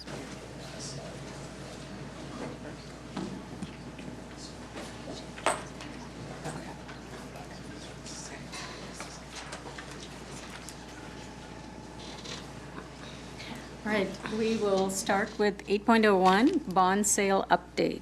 Dr. Watts will introduce Mr. Ben Rarick, who will call on Mr. Park Pressing to provide an update. Thank you, President Bengadaslam. I call Executive Director of Budget and Finance, Ben Rarick, to the podium for a bond sales results update. Thank you. And the floor is yours. Sure. So I won't be speaking here. The purpose was to have Mr. Mark Pressing join us. We just completed the process of the bond sale, which was our third issue under the bond authorized in 2016. And we thought it important for Mr. Pressing to be able to brief the board, particularly on some of the developments as it relates to our credit rating review process and the results of the sale. So without further ado, this is Mr. Pressing, who's worked with the district for the last two issues. Good evening, members of the board. Dr. Watts, thank you for having me here. As Ben said, we came in the fall and we talked about some bond sale goals we were trying to achieve for the next sale of the 2016 bond authorization as approved by voters for $252 million. The goals were primarily to sell $50 million of that authorization to fund the capital projects, do that in a manner that would be within the tax rates that voters were told to expect, and a lot of other goals. But so I just wanted to come back and share some good news with you. One is we were able to borrow, that is the district was able to borrow at interest rates that are at historic lows, at all-time low interest rates. The overall borrowing cost for this financing for $50 million for 21 years is 2.89%. I haven't seen all the district's finances in the past, but I can guarantee it's the lowest interest rate you've ever borrowed at. So it's a great coup for the district. Sometimes it's good to be lucky, and be in the market when things are going well. So we also are using our bonds to structure the total district tax rate in a way that allows the district to take advantage of some additional operating levy authority authorized by the state. And we're able to do that as well. And so we're on target to manage a stable tax rate going forward for district taxpayers with this bond sale and some additional operating levy. So I think that'll really help the district going forward. As part of the process, as Ben mentioned, we go to the Moody's credit rating service. It's a service that rates public entities around the world and ask for a review of the district's credit rating. For the new board members, I'm sure you've been following this, but the district, following the 2016 authorization during the 17 sale, the district's credit rating was downgraded because the district was going down in the finances to, frankly, one of the lowest district credit ratings in the state of Washington. Moody's credit rating had a rating of what's called A1 with a negative outlook, indicating that within a year, if things didn't change, they'd downgrade to the BBB category, which in the school bond world is kind of junk bond status, if you will. So things weren't looking really good at that point. Over the process of this sale, we went back to Moody's, and they had a completely different outlook for the district. They noted the substantially improved finances of the district, but they say you kind of take the elevator down and the stairs back up. I walked through a process like this with Shoreline School District some time ago, and it took them almost 10 years to regain the trust of the capital markets to come back in. We got a very good reception for the bonds. One, the state of Washington guarantees a payment on the bonds as well, which is AAA, so that really helped. But significantly, Moody's noted the substantial turnaround in the district finances and changed that negative outlook to a positive outlook, indicating within the next 12 months they'd likely upgrade the district back up to the AA category. We'd have one more notch to go back where the district rightly should be. But they noted, they talked about key man risk. They said, okay, you've got a management team here that hasn't been here quite as long as it has because of the prior finance team that kind of was at the helm of the ship before, and they said, we want to see if you can maintain it. So you got to prove it.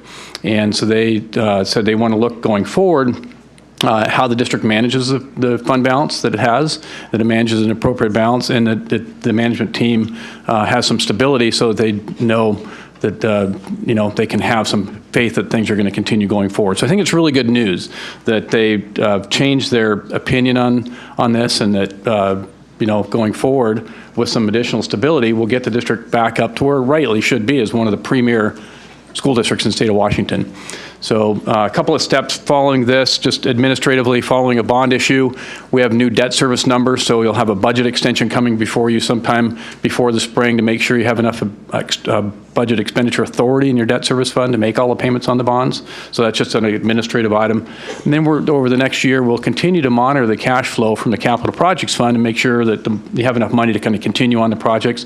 The plan would be to come back to the markets in about a year from now to sell the remaining $42 million in bonds. So we're really in good shape. I think we're both on the credit side, on the interest rate side, and on the financing to put the district in a tax rate pattern that's really going to help the district going forward.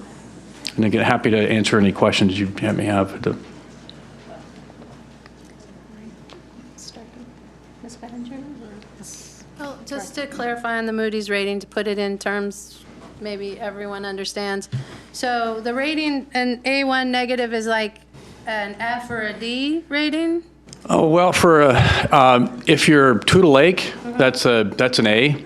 If you're Kent, it's really a D minus, probably, frankly. So we've gone from like a D minus to a D, like a C minus, with the idea that you'd be a solid C and C plus, and then go back to the B, and then so it's a process you go through it. Imagine if so yeah, so we're back up to the strong C category. Plus, okay. Yeah. Thank you. And the hope is we'll get you back up to the A and A plus category going forward. And they did have very positive things to say about the district. And I will say they were trying to pin all that success on Mr. Rarick. He very eloquently said, no, this is a team effort. It starts with the board direction through the support of Dr. Watts to Dr. Harmon and throughout the organization. So this isn't a one-person task here. And I think so he represented the district very well with the credit rating agencies. Questions? All right, thank you very much, Ms. Noble. See you next year. All right. Moving on to 8.02, our 2019-20 budget status update. Mr. Rarick, Ben Rarick, Executive Director, Budget and Finance, will present a budget status update for November 2019.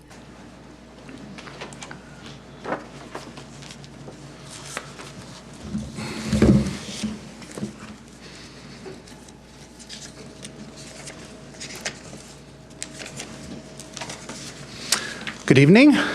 Welcome back and welcome to the new board members. My name is Ben Rarick. I'm pleased to be able to provide you a budget status update through the month of November. So this will reflect preliminary November financial figures. Just because I know we have some new board members, just to go over kind of the cadence of how this typically works. It usually takes a month to close a month. So in November, you would typically see a lag of about a month and a half in the financial statements. But as we've gone through this last 2 years, I would say, the board felt the need to follow the finances more closely, which gave rise to budget status updates where we're able to provide more timely preliminary information prior to close. So if you ask yourself, why are there two documents and why do they appear at different points in the cycle, that is why. There will always be a lag in the financial statement, which is a longer process. But what you're seeing here in this PowerPoint is the most timely and up-to-date information that is really available to the board. Okay, so typically what we do in these presentations is go over revenues and expenditures. So we'll look at revenues by source, as well as expenditures by program and object, and also take a look at enrollment. Oops, excuse me, I think I skipped one. There we go. Expenditures by object. Nope. There we go. Revenues by source. I realize there's a couple new board members, so I have if I need to be held up and you want to ask questions, I'm absolutely receptive to that, but I'll probably keep it going here in the absence of questions. A couple things I wanted to highlight about this structure. A good thing to keep in mind as we go through this presentation is we've been through 3 months of the year. So we've got a quarter's worth of financial information, and so as you're looking at these metrics, you're thinking to yourself, okay, we're 25% of the way through the year. How does that relate to our percentage of spending or our percentage of revenue? On the revenue side, I'd call your attention to the far right-hand column.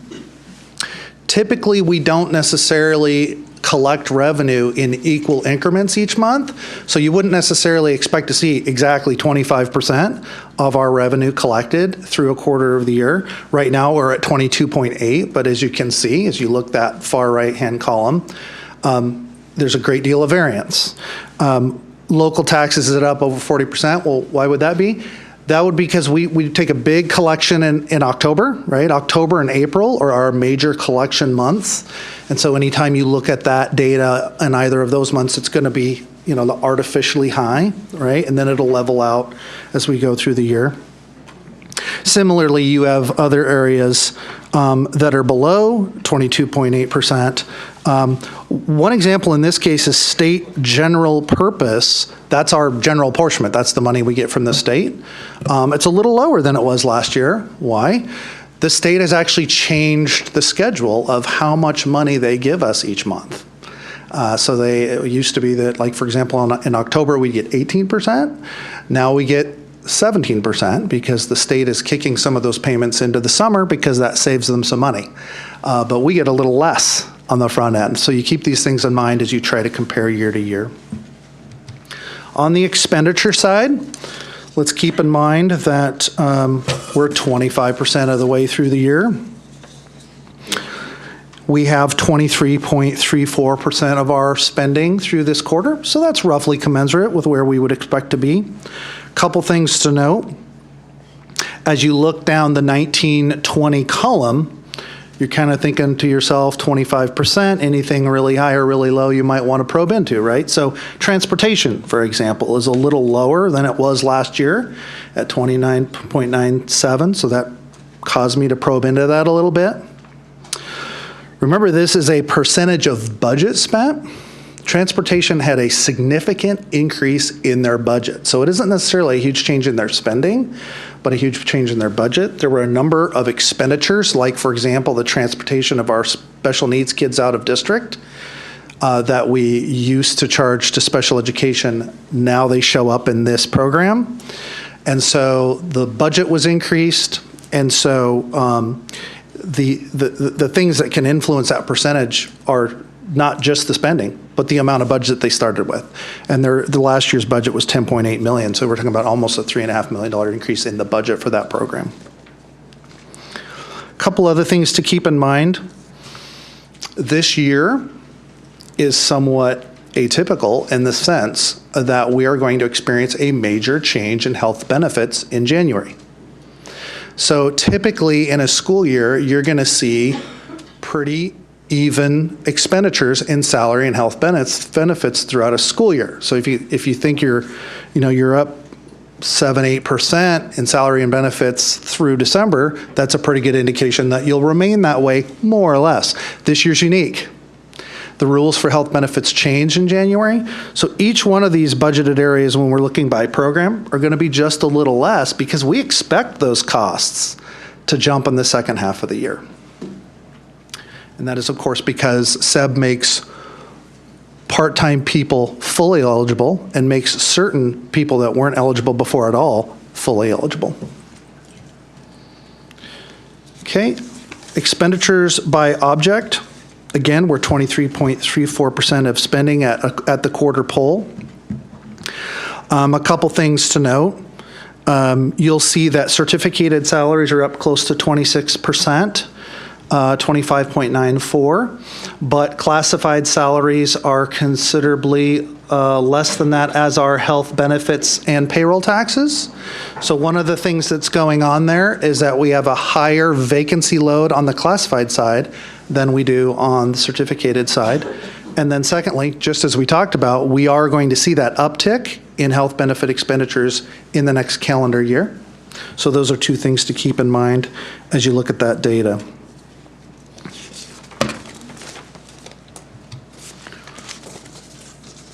Okay, I find these next couple charts very useful. This looks at both revenues, and then the next one is expenditures in the month compared to the prior year same month. So something that really jumps off the page is local taxes is 37% less than last November.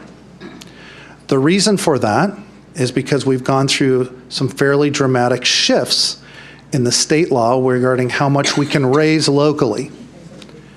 This November, we are still within the state cap, the $1.50 per thousand state cap. So our collections for November are quite low compared to last November, where we were not subject to that same cap. That rule changes, much like kind of Seb actually, it changes in January. So I'm going to expect to see in the spring much higher collections, and that it will even out. But that's why you see considerably a lower amount of collection through November of this year. And then you see that state general apportionment collections are 7.74% less. A couple reasons for that. The first we already went over, that they're giving us less per month at this point than they did before. The second, and a good thing to keep in mind, we receive our revenue on the basis of our our enrollment projections until January. And then once January hits, we start to receive revenue based on the number of students we actually have. So this number is going to be a little low because we actually budgeted for a small enrollment decline. But as you'll see in the next slide, that's not what we're experiencing. We're experiencing a small enrollment increase. So again, I expect to see that number spike back up in January, February, and March as the state kind of trues us up and reconciles our revenue to our actual student experience.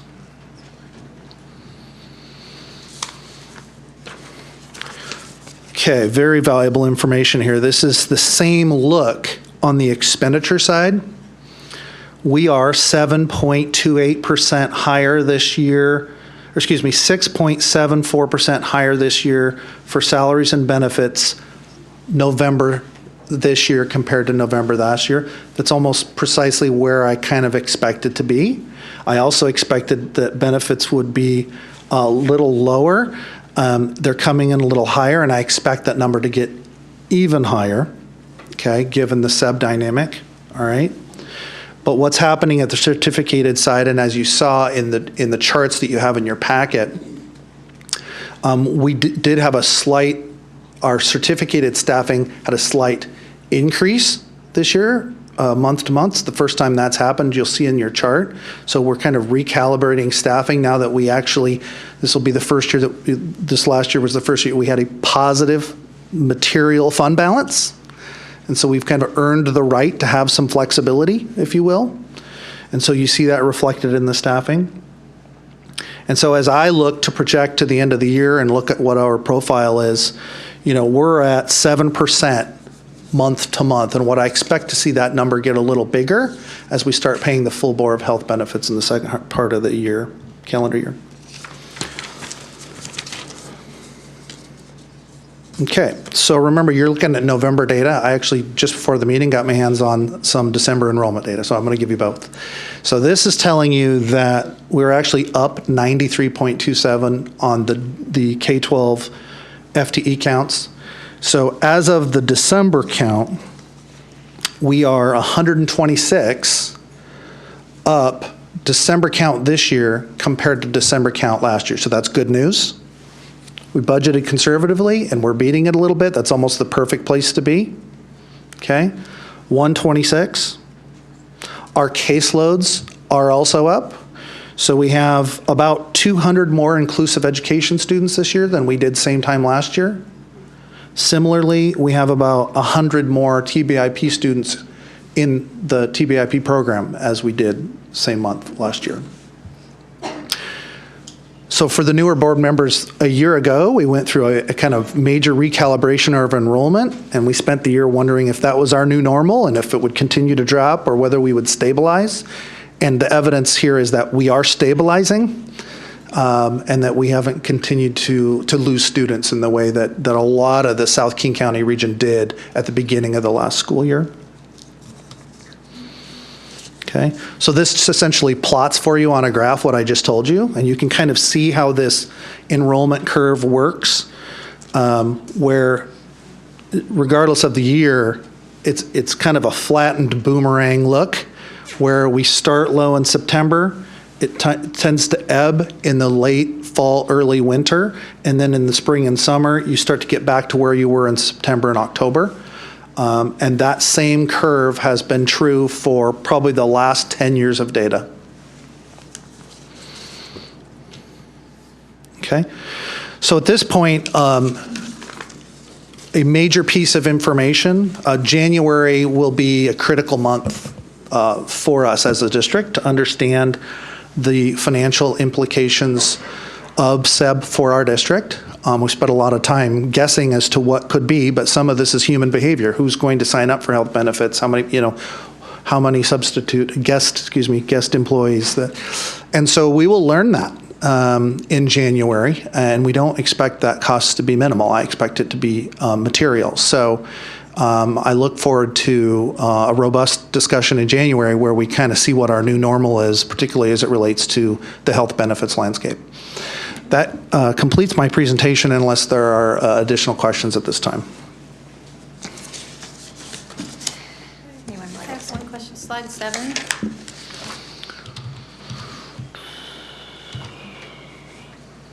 Yes. Contract services is up 17.27%. Yes. So do we know why? Yep, typically, should have mentioned that. Thank you for pointing that out.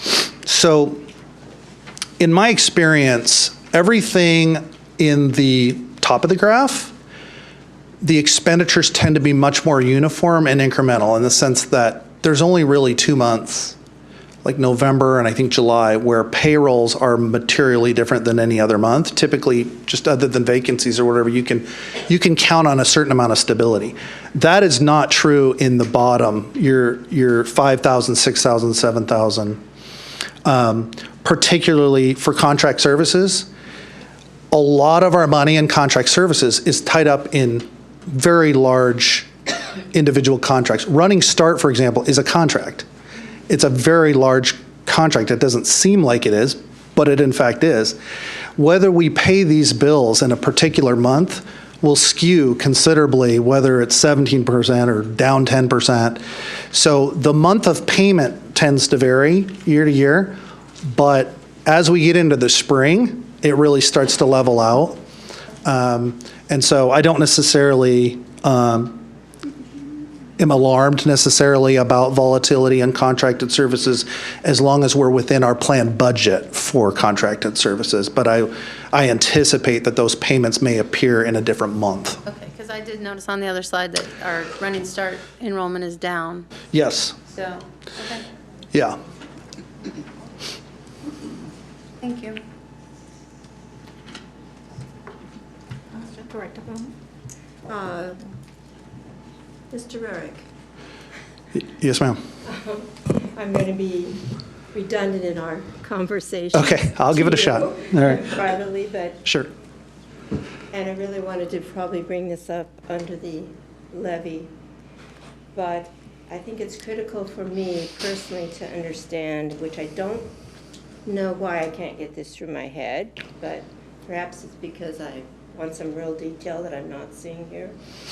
But I think in the future, I just have this burning question that I have to know exactly how last year in the budget that we came under 6% reduction, where did it actually come from? Mm-hmm. What did that actually look like? I mean, what programs were cut, or what salaries were cut? And how did that affect, to do that, to meet that and go under that, how did that affect the overall well-being of our kids? Sure. So. That would be the first question. Sure. I will do my best to answer that. And the first thing I would say is that just for clarity, you can characterize it any way you want, but just for clarity of what I'm saying, I make a distinction between cuts and unexpended authority or vacancies, so I will talk about those differently. It's okay to see them the same. I will make that distinction. And so last year, we saw a number of things. First of all, I would say one of the big lessons of the last 10 years is to fully budget for all of the costs that are possible And so the district now does that. And so to the extent that the district has a budgeted position, we fully budget for that position. Last year, we carried vacancies. And at any given month, it could range from 60 to 100 vacancies. I think last month we were over 100 vacancies. And so I would expect to see an accrual of savings associated with unexpended funds with those positions. Whether one characterizes that as a cut or not is not an editorial I will get into. It's just that the fact of the matter is that if we're carrying vacancies, I would certainly expect to see savings associated with it. If I'm not seeing it, that's a problem, right? The other thing that happened last year, and it was certainly an unusual situation for a school district to be in, was at the same time that we were closing a year with a razor-thin fund balance and ultimately an adjusted negative fund balance, many of the categorical programs experienced significant funding increases. And for those programs, and this is perhaps a bit of an oversimplification, but for those programs, by and large, it's a use it or lose it proposition. If you do not use that money, you end up sending it back to the state, or there are other regulatory requirements that prohibit you from just hanging on to that. And so in many cases, our programs were really learning about our financial stability as a district in like November and December, and then quickly turning to a situation where in certain programs, there was growth to be had. In certain programs, because of the categorical nature of the funding. That growth did not materialize quickly, okay? And it's just very difficult to turn on a dime like that. So that's why you think you see a lot of the vacancies, and that's why you see a lot of the underexpending in the 7,000 series, the purchase services. And so it takes time to build that program. And so that's probably, I hope, gives you the theme of what you need to know. Now, if you wanted to see when I directed you to the past presentation, that showed the budgeted amount by program, and then it showed what each program spent in that year. And the delta there is the unexpended authority by program. I don't characterize those as cuts necessarily. You're free to do so, but there would be, in my mind, a difference between unexpended budget authority and a program cut. And we've had program cuts in the district, and those were kind of a different nature. So having said that, let me know if I can expound on that or provide more information. But having that occur, I mean, I get that part of it. But what was how did that affect the overall operations and the kids and the teaching materials and all of that? Do you notice that as a positive experience or a negative experience? Or? Well, there's a couple things that, I would characterize as normal, healthy behavior in a district. One of the normal, healthy behaviors, first of all, is that A, we had finally a fund balance. B, that it is certainly not, it's not a desirable situation to spend right at 100% of your budgeted capacity.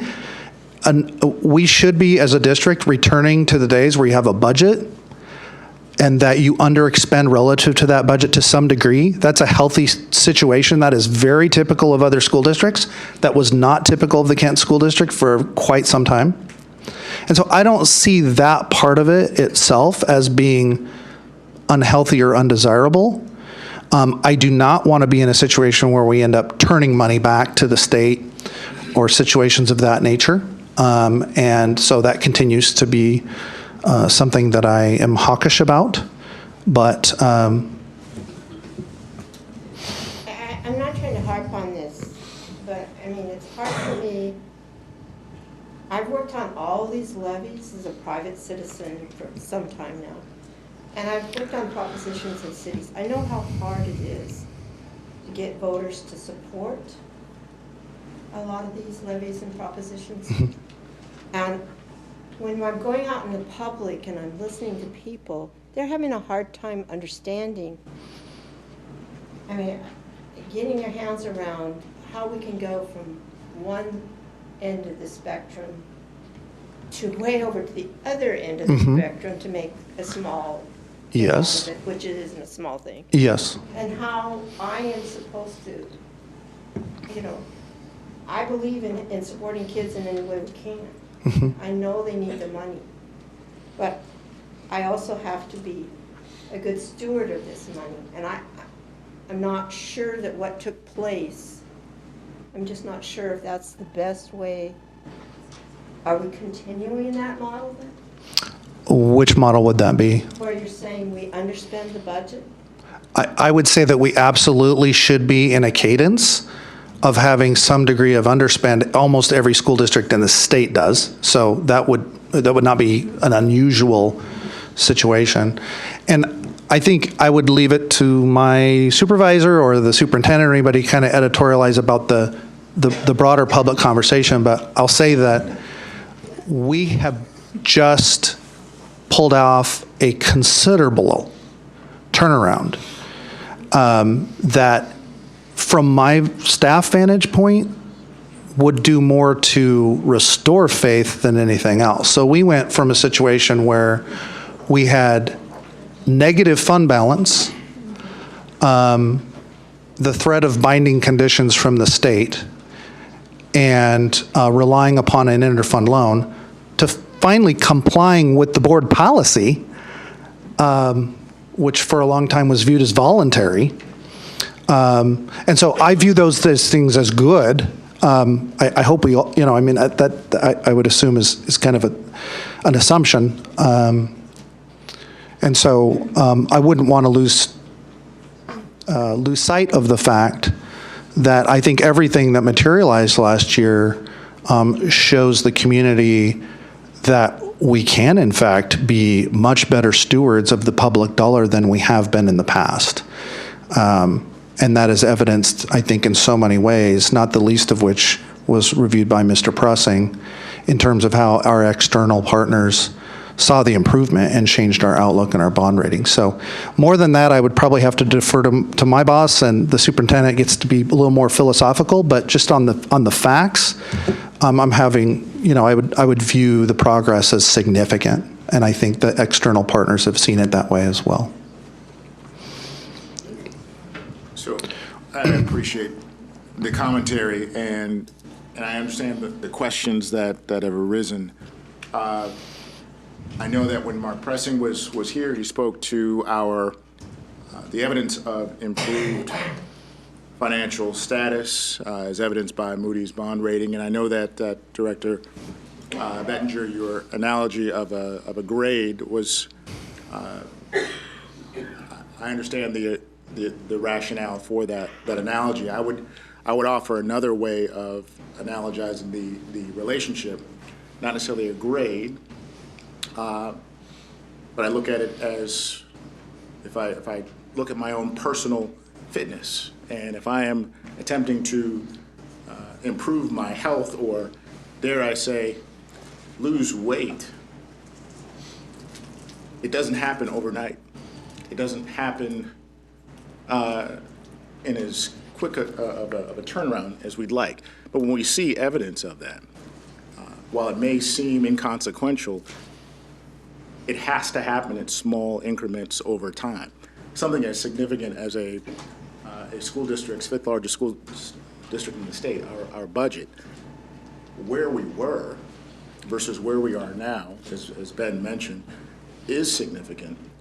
We have to maintain that same level of progress in order to get us back to what I would call fiscally solvent, consistent over time, and to Director Hamada's statement about how did this impact our students, and I think I understood I don't want to presume, but the assumption is that there may have been a negative impact. And I would also contend that given the circumstances, given the data that we just described about our graduation rates, while that is one indicator, I would also contend that it's incredibly difficult for us to determine exactly how those individuals, students, staff, were impacted, whether positively or negatively. We do have evidence to support that our students have performed and performed well in spite of some of the challenges that have shown up over the last 8 or 9 years. With that, do we have room for growth? Yes. Have we seen evidence of success? Yes. And if I can ask you for just a detailed question, Director Hamada, were you speaking of academic or social, emotional, or what specifically the impact of students? Do you feel that running lean and mean, as I understand you have done in some of these classes, is that going to be the continuum model that we're going to use? So Dr. Watts, may I? Please.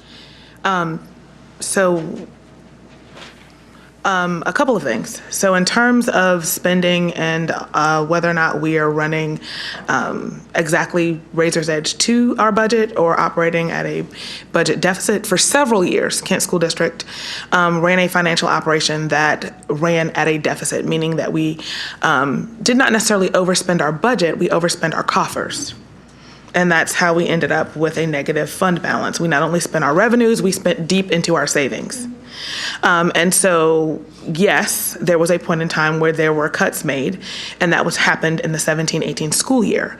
We also had conversations with staff about other spending. So in the portion, I think in one of the slides, it might have even been slide 7, I think, where we talk about the difference between salaries, benefits, and then what we consider MSOC budget, material supplies, purchase services, those kinds of things. There were significant cuts in the spending in that and moving forward. And conversations with staff about plans to spend, intents to spend, especially at central admin. And as we moved into the 18-19 school year, there were not additional cuts to staffing in the same ways that happened in 17-18. And as we moved into this 19-20 budget process, we actually had conversations with the board and budget planning about ways to expand. Because something that Ben didn't mention that happened during the 18-19 school year also was a shift in the legal authority of what we collect with levy, and a slight bump in the dollars that we were given and allowed to collect under the legal authority of the previous levy. Because the law changed, we were also allowed to collect a little bit more dollars that added to this. That coupled with a pattern of reduced spending behavior, just period, resulted in that. And so it's almost like, I mean, so if you use the, I guess, dieting analogy or something like, so you've dieted, now you're exercising, you're doing all these things, and you're continuing to see the weight loss, even though you may not intend to do so. So we've had conversations about what expansion looks like, what to bring back. In fact, there's several PowerPoint presentations about interest of the board, interest of the community in terms of expanding budget. And as we move forward, it's something that will continue to come up. It's one of the things that, although this isn't a levy conversation, that's reflected in what an expansion of that looks like and what expanded programs would happen as a result of that. And so it's not that programs were cut. We were just very conscious of our spending. And I would say that that was actually one of the things we talked about earlier in the meeting during our work session, was finding that right balance and cadence of what sustainable and appropriate operational spending looks like in terms of, yes, we know it's a bad idea to operate at a deficit and deficit spending. Don't want to go back to that. There's also a fine line with how much you should underspend what you've been given the authority to spend in terms of impact to programs and other things. Is that 5%? Is it 2%? Is it 7%? Is it 8%? We're working through what that appropriate spot is based on what the interest of the board are moving forward and those kind of things as it pertains to budget. So that may not be the exact answer, but that speaks to some of the other things also that go into how we got to the surplus of fund balance related to several pieces. So it wasn't just cuts in programs, it was changes in the law, changes in habits and behavior in terms of how we operated as a district, and being honest with ourselves about everything and the full cost of what we intended to do and what it takes to operate a school district. And then being committed to living within that and not over it.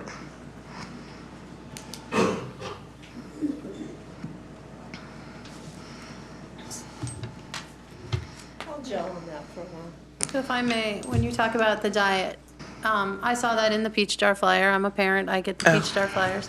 So the diet, so again, I think for my constituents, what I'm hearing is they want to understand specifically the diet. So a document that would show them specifically what was cut last year, because, you know, to make another analogy, I mean, anyone in this room could improve their family's budget by stopping paying for all insurance. But that is a very risky behavior and could have catastrophic results. And so if constituents can't see, A, how we got somewhere with a specific, detailed, honest document, and then B, what specific measures were taken to diet, to follow that analogy, I think that's where there's a lack of trust. I think, you know, there's words that are spoken or written, and then there's what constituents and their experience with their children coming home from school, or if they're a teacher or a para in this district, what they're experiencing in the classrooms. So it's getting that gap closed between what's said with no supporting documentation and what is felt. And if you can close that gap, I think that's where the distrust lies, is in this big gap. So I think that we can go back to, and because some of the board members that are having some of these questions are new, they may not have seen or have gone through the closing of the 18-19 school year financial statement, and some of that, there's some explanation of where that was. And our actual 18-19 budget was larger in terms of spending authority and actual expenditures, larger than 17-18. So we talk about the year in which cuts were made and then the spending that happened the next year. And then even this year's budget is a larger budget in terms of expenditure and things compared to 18-19 and 17-18. And so we can talk about and perhaps think about maybe ways we can explain that more clearly to the public. But those documents are out there on the web. They were discussed in a board meeting. And so we've had a larger budget. We've just done a better job, and not necessarily on the side of program cuts with expenditures. When we go look back and look at some of that, it's not necessarily all in direct classroom pieces where some of those savings were seen. So we can talk about what that looks like and the difference between what's felt and what's there, but when we talk about what actually was spent and where, those documents are there, and we can maybe make that more clear to the public, but I think that is what our community is really asking for. There's just still, everywhere I go, there's still that unknown, you know, that somehow or other you've got to do a better job of spelling that out. And I think if you can do that and do it in a way that makes sense and put it out there on paper, that a lot of trust will return if we can see that transparency.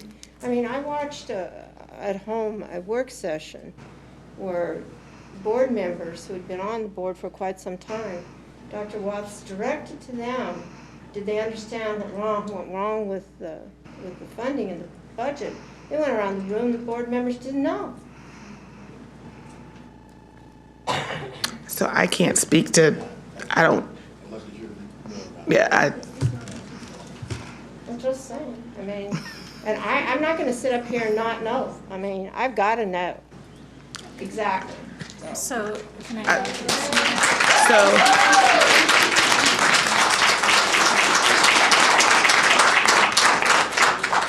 as staff, our job is to inform. I can't speak to a board member's comment during a work session, especially without knowing what work session that was or in what space. And with each board, staff work to find the right cadence, the right presentation style, the right presentation including materials that work to inform the board that's on the dais at the time. Well, that's all wonderful. I'm just going to be here harping on this until I feel comfortable with it. So you're going to have to live with me. Thank you. Yes, and I do want to say we've asked staff, Dr. Watts, to do a forward-facing budget webpage for quite some time, and I know that Ben and there's been a draft of that that's coming to our website, something that will help in layman's terms where the money's coming, where it's going, but also to kind of describe some of the details we're seeing here. We have maybe 80 people watch our videos of our board meetings. So the public at large, we're continually looking at what is the best way to place the information in an understandable format. So we need help in getting that, to staff to make sure that happens. And I know that there's at least a prototype that's out there for comment. But I think if we start adding more of these presentations to that site, I think we would become a little bit more knowledgeable. So I appreciate, Leslie, your questioning as well. But I do think we need to agree that we need to make sure that our community has a better understanding, and that really starts with us. So for clarity, clarity, so when did you ask for that website? And it's been a while, but a few months, or I don't remember exactly. Okay. There actually are items on the district website right now as we speak. There's So- a lot of levy information already up there. Okay, And I've seen it, I've looked at it. yeah, levy information is there. I think what wasn't there is what the budget presentations that are that comes up at our board meetings. A lot of people don't see them, and they don't know where it is. So we have asked that it's at least placed in a place where people can easily access that and understand it. So that's what I was talking. I think that's an important distinction, that what we present on a monthly basis, if it was not being accessed, our goal was to make sure that it's now in a readily accessible place, which is our website. And so we now have a prototype, make sure that we have the right information, the budget and finance information. So we're looking forward to bringing that to the community sooner. It is actually live on the website, Dr. Watts. It's there. And in terms of financial statements, it's important for people to know that prior to December 2014, we never had financial statements on the website. That was a direct result of board members asking for that, and that was before Dr. Watts. But so when the decline and all of that happened, not all of us had access to that information at the time. All right, so if there are no further questions, we will move on. Thank you, Dr. Harmon, Mr. Rarick. Mr. Rarick, back to October 19 financial statement, please. Hold on. Go ahead.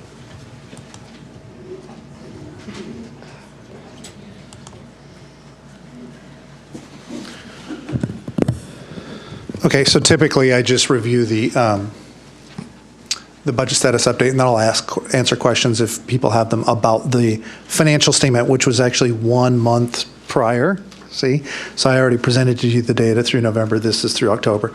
But one of the things, the financial statement's a relatively technical document, so one of the things we try to do is pull some of the data out of the financial statement that you don't otherwise get, right?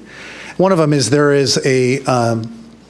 there's some staffing data, both not just as to budgeted, but also as to actual. And that's a good thing to track in terms of, November of this year compared to November last year, right? So that's what you're going to see here in a couple of these slides. You see fund balance, you see certificated staffing, and you see classified staffing, okay? So, remember, October is like our highest fund balance month, right? So we had years where we had zero fund balance. We had a relatively large October fund balance, right? But you can see that we are better than we have been in the prior years for October. This is noteworthy here, this slide, in that through the budget recovery process, you could see where we were at a cert staff level in October of 2016. And this is the first year where you see the district kind of recalibrating now, right? So we finally finished a year with a positive fund balance, and you see staffing rebounding accordingly. So net of October of 2018, you're up about 24 staff in the certificated ranks. Part of what's interesting in the classified ranks is that although we have more budgeted classified staff, the actual numbers remain down, as there remains to be a disproportionately large percentage of our vacancies. And so to the extent that you wanted to speak about that, I'd ask Human Resources to speak about that. But what you're looking at here is the actual number of classified staff, not the budgeted number of classified staff. And then, sorry. And so were there not to be any questions necessarily about the financial statement for the month of October, typically I rely on the budget status update that I've given you for the month of November, but that completes my presentation for both documents. Any additional questions from board members? Hearing none, we will move on to our Board of Directors discussion and approval 9.01, resolution number 1573, endorsement. And coming back, given that we did not hold the public hearing on this item on this resolution, and given Director Bettinger's concern, the board has an option. You could bring this at a future board meeting or a special meeting that's been appropriately noticed for your board hearing and your resolution. Your current resolution as attached is compliant with law as long as you have the resolution number in there. Given that it wasn't posted 24 hours in advance and that notice was changed, it would be best practice to do that before. And so given that you use this notice, you could do that at a future meeting. At this point in the agenda, you could just move on to the next section, .02. All right, thank you. All right, 9.02, change orders. Neely O'Brien Elementary School, Fairwood Elementary School, and Northwood Middle School. I'd like to ask a board member to make a motion to approve the change orders, please. I move that we approve the change orders for Neil O'Brien Elementary School and Fairwood Elementary School and Northwood Middle School. Is there a second? I'll second it. All right, a motion has been made to approve and have seconded to approve change orders for Neely O'Brien, Fairwood, and Northwood Middle School. Are there any discussions or questions? All right, hearing none, calling for a vote. All those in favor say aye and raise your right hand. Aye. All those opposed say no and raise your right hand. All right, motion passes. 9.03, our PDSA, which is our Plan, Do, Study, Act Consulting Services Proposal. I'd like to ask a board member to make a motion to approve our proposal.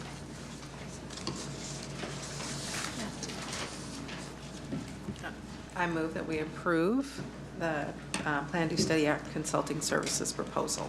All right, is there a second? A second. Okay, I'd like to, motion has been made and seconded to approve our PDSA Consulting Services proposal. Are there any discussions or questions? Yes. Please. So as per my WASTA training, I went to the 5 hours and then I went to 3 more days. It was awesome.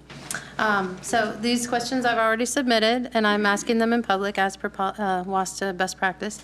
I can find no real information online about this consultancy, and I find items that show this is Debbie Hunsacker's former work, but I just don't find anything about her consultancy. And I have heard, and then constituents have come to me with some concerns. And it looks like it's to give personal development to regarding reading and such. And so also there's a big concern with dyslexia. So is this taking into account our, PD for coaching teachers to help students with dyslexia? What is this specific program? And most important, was this forecast in this year's budget as an expenditure? Absolutely. Good evening, board. Welcome, new board members. For those of you who don't know who I am, I'm Danelle West, the Chief Learning Officer. I work with the teaching and learning community here in Kent. So to answer probably the most direct question that you posed was this forecast. We started the PDSA work last school year, and for all initiatives for teaching and learning, the budget implications for that is built into our budget annually. So yes, this was a part of our budget. Because some items I see on the agenda say it was forecast, and some items don't. This did not say it was forecast, so that's why I asked. And so for the second part of your question about what this is, so if we think about the PDSA cycle, the Plan, Do, Study, Act, and what the components of that process is, the first part is really analyzing our current performance data. How are our students performing? What are we identifying as their most significant needs? The second part of that is really digging in and identifying a specific instructional focus that's aligned to the individual or student group needs, and how do we target and provide systemic, explicit instruction to ensure student success. The next part of that is actually implementing those interventions. And once those interventions are implemented, we are measuring and checking to see if we're seeing the gains and the growth in student performance.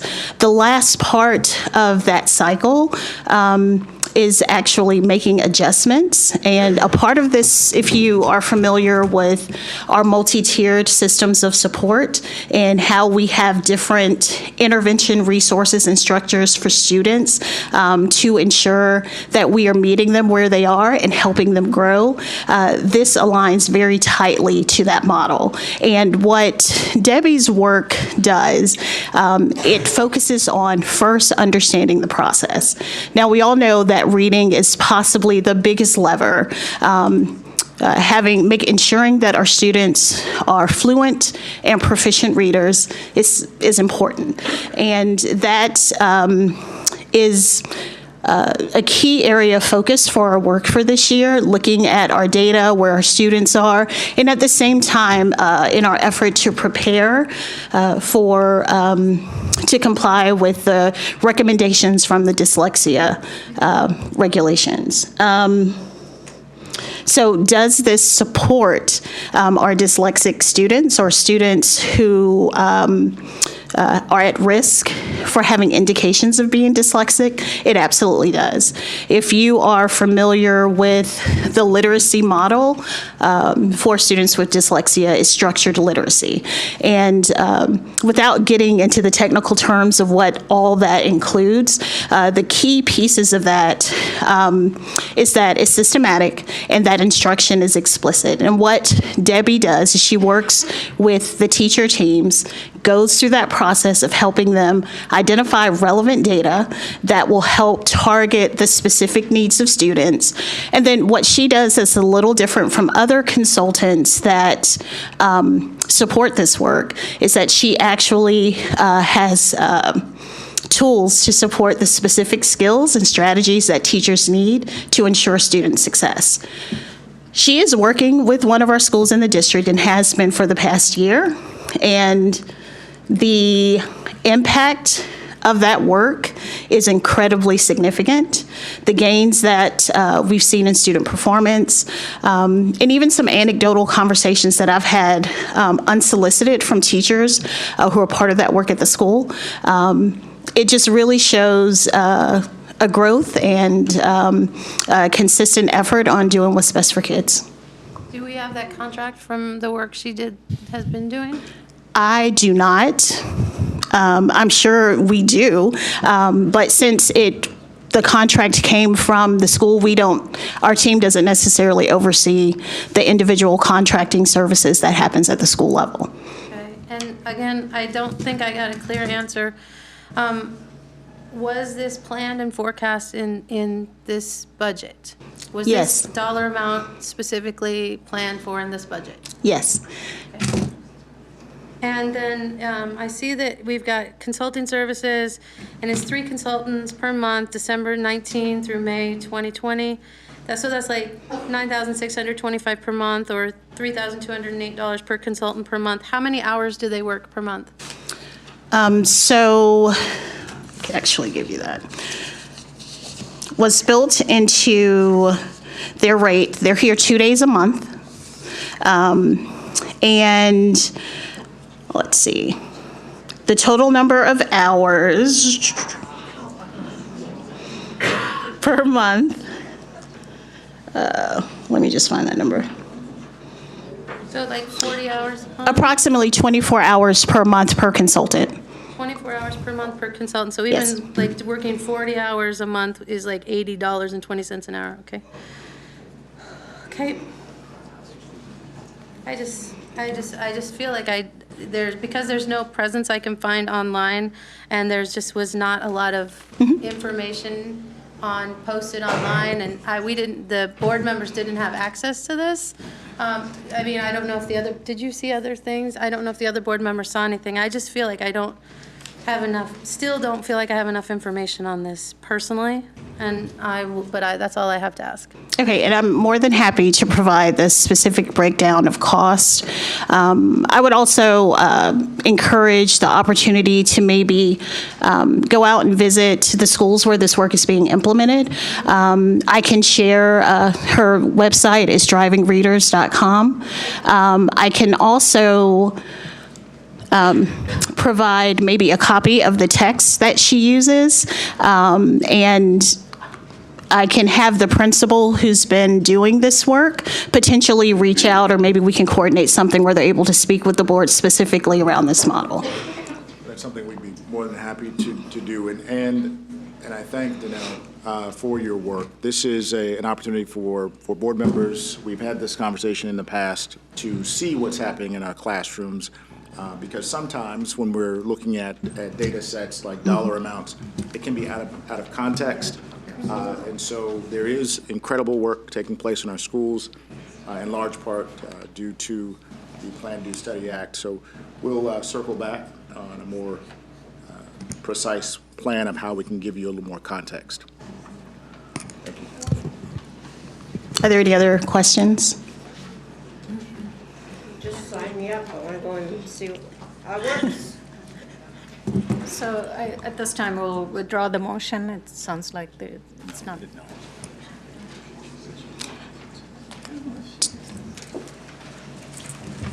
So if the board feels like you need more information, you do have a pending motion on the floor. It would be appropriate for you to take the vote, and if it's voted down, it can be brought at another date. But there's no tabling, there's no intervening motion here. You have to actually vote on the pending motion. Okay, all right, sounds good. Okay, I will call for a vote. All those in favor of PDSA Consulting Services proposal, say aye and raise your right hand. All those opposed, say no and raise your right hand. No. No. Motion passes. And there are some abstentions?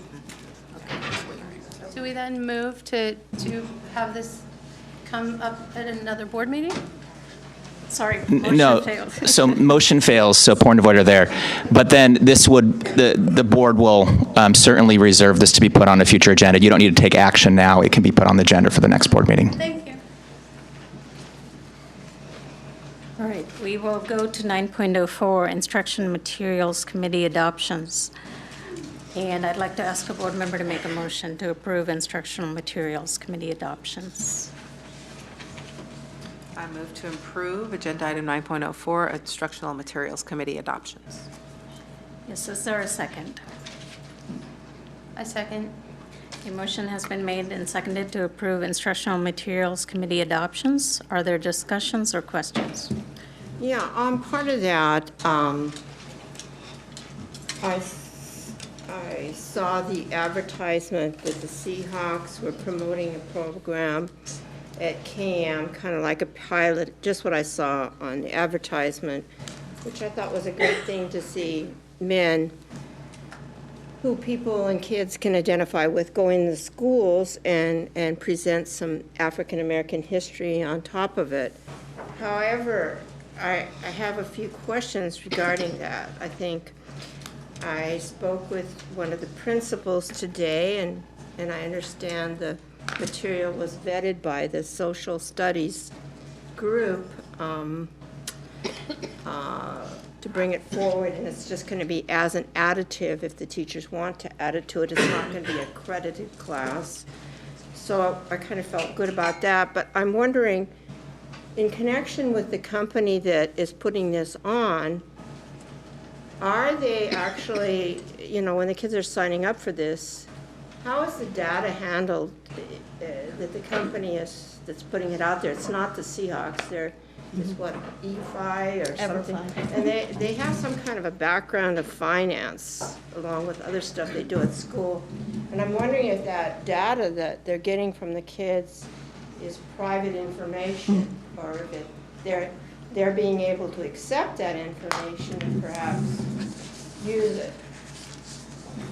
So to answer your question, the EverFi organization, particularly with this online instructional resource, they comply with all FERPA and COPA guidelines. They have a data sharing agreement, and they don't share any of our student data. Not even internally with their company? No, well, the company is the one that sort of manages the system, so they have it in their company. So if you're asking if they use the information for other purposes than accessing the curriculum, no, they do not. So you have a contract that says that? Yeah, we have a data, what is it called, data sharing agreement? And where is that? I mean, the data sharing agreement is signed by EverFi, we have that? I do, I can get a copy of the agreement. I do not have it with me. I have questions about this too. I have questions about all three of these field tests. Policy 2020 and Procedure 2020P require that there is a field test committee. So can you share who's on the field test committee? Yes. So the same folks that are on IMC are on our field test committee. We've had maybe some challenges like recruiting folks because a lot of this happens after hours. So with the committee, what we did is we reached out to the folks, let's see, I started in 1819. We reached out to the folks who served on the committee the previous year and invited them to continue because they're supposed to commit to 3 years. So we tried to maintain that same group as best we could. And for the field test committee, we weren't able to recruit new members for that. So one of the things that we reached out to our current IMC members was asking if they would be willing to serve as the field test committee, and we put that in place last year. So I can see, so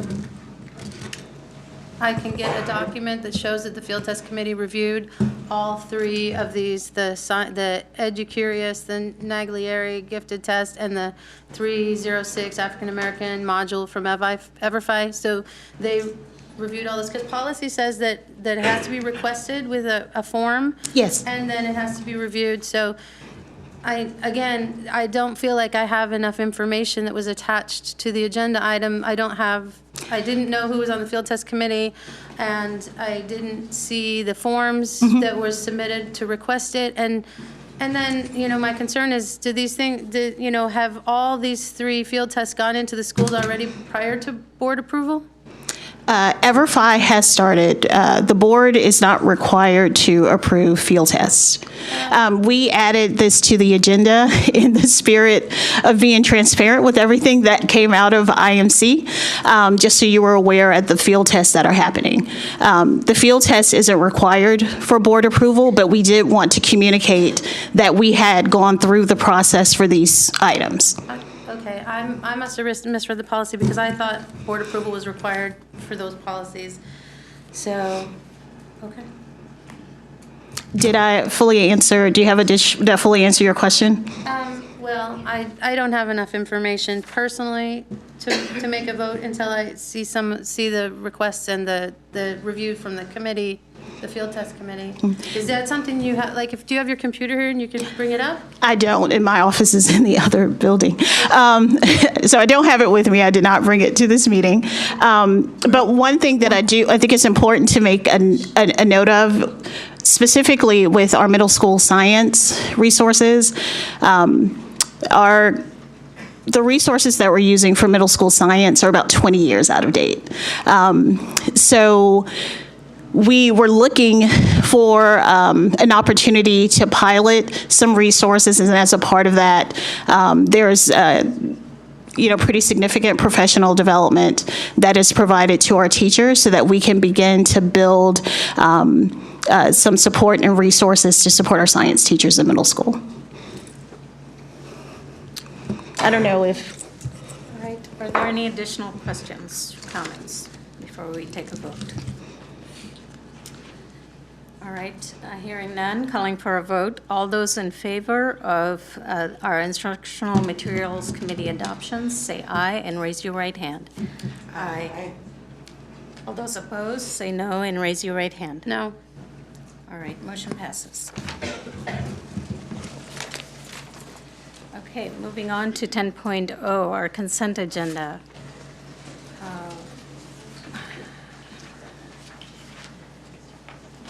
I'd like to ask the board if you would like to pull an agenda item for discussion, please. 10.02, 10.04, 10.05, 10.06, 10.08, 10.11, 10.12, 10.15.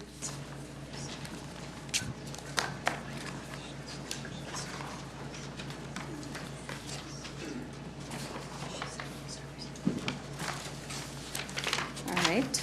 I would like to ask a board member to make a motion to approve our consent agenda minus 10.02, 10.04, 10.05, 10.06, 10.08, 10.11, 10.12, and 10.15.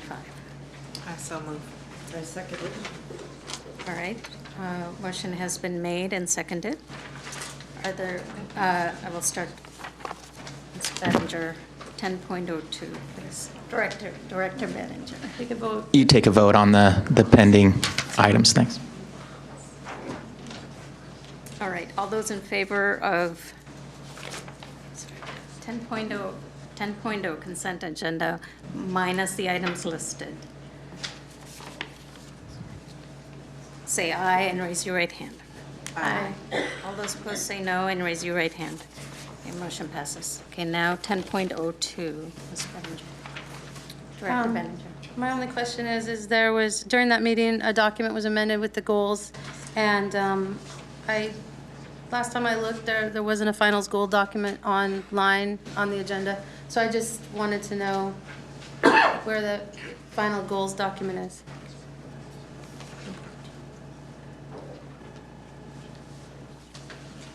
So that it's in the minutes appropriately.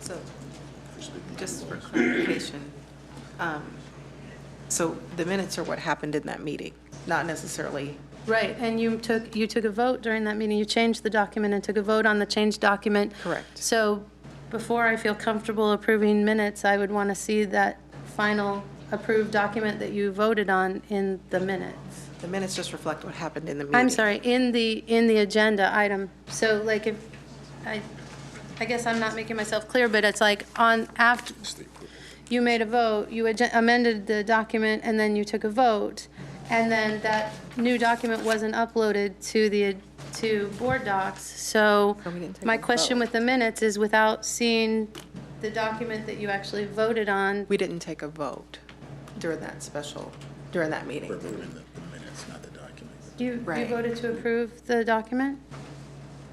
So we didn't take a vote when we changed it, did we? Did we? Oh, I'm sorry, my fault, okay. But, so it's my understanding minutes reflect what happened. So you're looking for the document that was the result with the changes. The minutes don't, it had to be amended and changed, right? But the document was just, at that point, we had just kind of scratched. So the full document hasn't been uploaded yet, is what she's. Typically not part of the minutes. Right, the minutes don't reflect the new document, it just reflects the, if that makes sense. Does that make sense? Okay. Thank you for the clarity. Okay. And given the number of consent agenda items that have been pulled, it might make more sense to vote on each additional item as opposed to doing them all at once at the end. So if you could do that right now, that would be great. Okay, I'd like to ask a board member to make a motion to approve 10.02. I so move. Is there a second? I second. A motion has been made and seconded to approve 10.02. Are there any additional questions or comments? All those in favor say aye and raise your right hand. Aye. Aye. All those opposed say no and raise your right hand. Okay, motion passes. 10.04, Director Bettinger.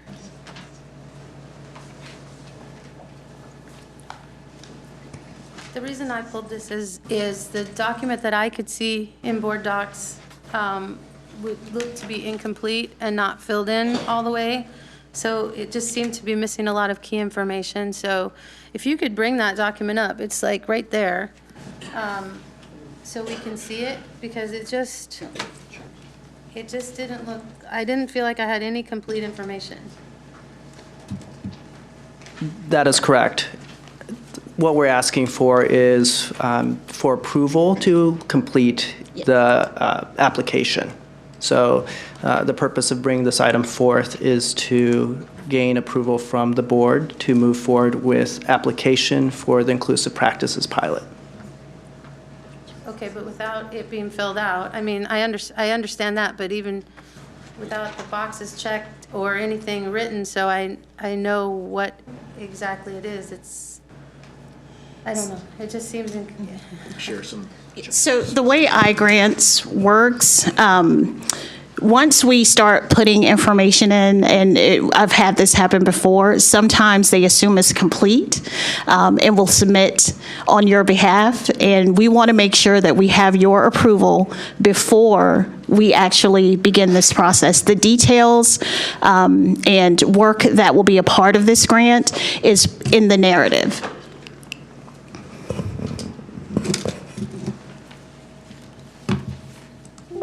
Questions, comments? I have a question. So included with the grant money, is there provisions to hire and sustain support employees for the program's implementation? It's to support existing professional development, coaching, mentoring that's going on currently in the buildings. So it's to enhance what's currently going on.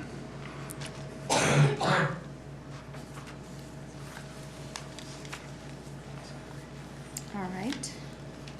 At this point, I would like to ask a board member to make a motion to approve 10.04.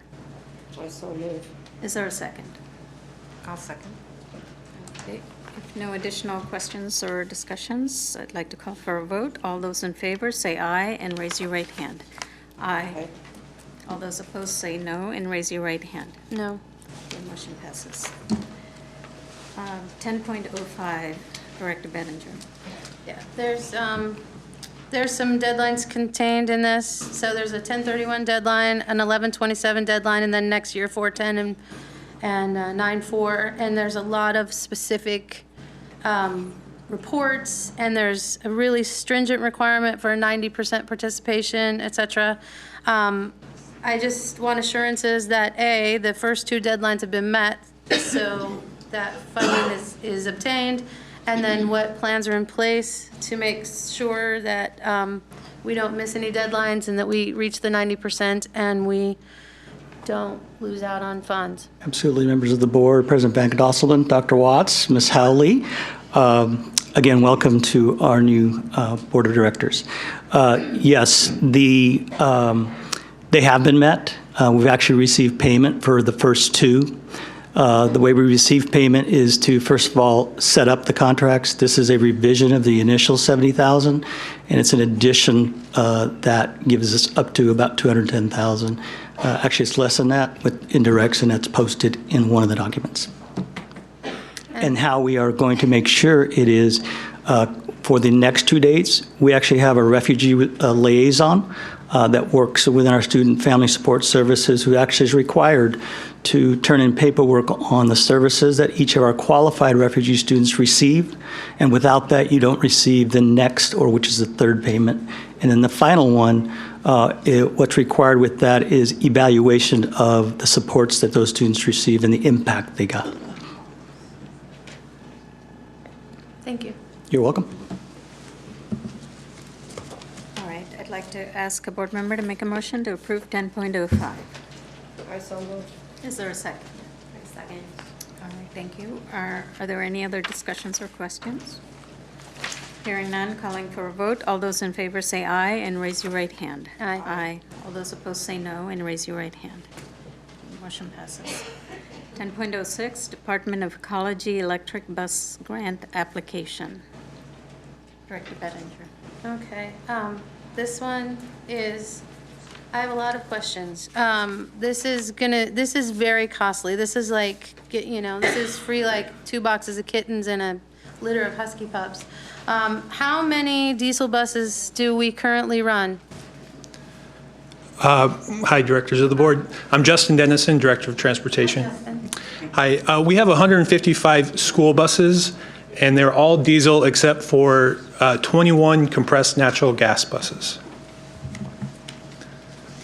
Okay, and so what's the warranty life expectancy of the electric buses? How many years do we plan to use them? Well, with the electric bus, it's got an 8-year warranty on the battery, and the battery, that's for the 100% charging of the battery. After that, there's an extended warranty option for an additional 2 years. But at 8 years, they expect that the battery life will start to decrease over time. So it's these 2 electric buses are going to, by my rudimentary math, look to cost, as much as running 3 buses. And I don't know in the documentation you provided so it looks like you were looking at diesel buses. So what is that's a huge cost advantage, and I don't see any information on the compressed natural gas buses. So what is the cost-benefit analysis of how many natural gas buses could we run for the cost that we're going to pay for these electric buses? Okay, so with the electric bus, I think the thing to understand about the grant is that it's going to cover the difference of the cost between the diesel and an electric. And an electric bus is $425,000. The difference is $280,000 between a diesel and an electric. That's not. So the grant is going to provide that extra $280,000. For one bus? Correct.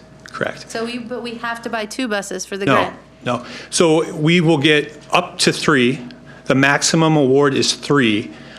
There's 35 total buses in the state that will be awarded.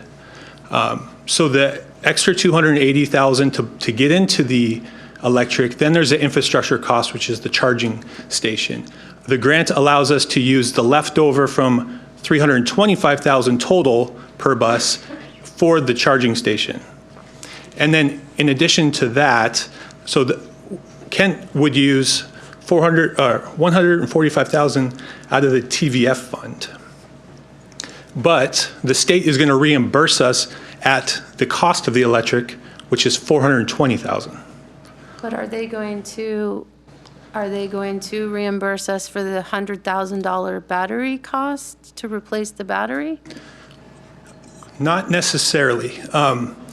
So we're spending $145,000, but they're going to bring back over a 13-year period in our TVF fund $420,000. So we're going to be ahead in our TVF fund. There's going to be more money coming in over a 13-year period than we're going to be spending. It's just that over time, the cost, it's 3 times the cost of a diesel or a compressed natural gas bus, yes? Yes. And then I noticed that the grant application is due tomorrow. Correct. Why did we wait till the last minute? We're waiting for the approval. The grant we're ready to move forward, but we're waiting for board approval before we submit it. Okay. Again, how long have you known about this? Since October 15th. All my questions. All right, any other? I'd just like to add, I'm an environmentalist, I get it. I think where you can work with people to help cover some of these costs is extraordinarily good and all that. But I did a little research, and natural gas buses are 19% more cost efficient than diesel. You probably know that. And natural gas is 54% more cost efficient than electric. Did you know that? The natural gas fleet has low fuel and maintenance cost, $1.75 to $1 less than diesel and the other choice. So as much as I want to help our environment, and as much as I want to see money come from outside of the district to help, I'm wondering if you've ever really done more research in the long term to perhaps increase your natural gas fleet for a while before you start going into electric.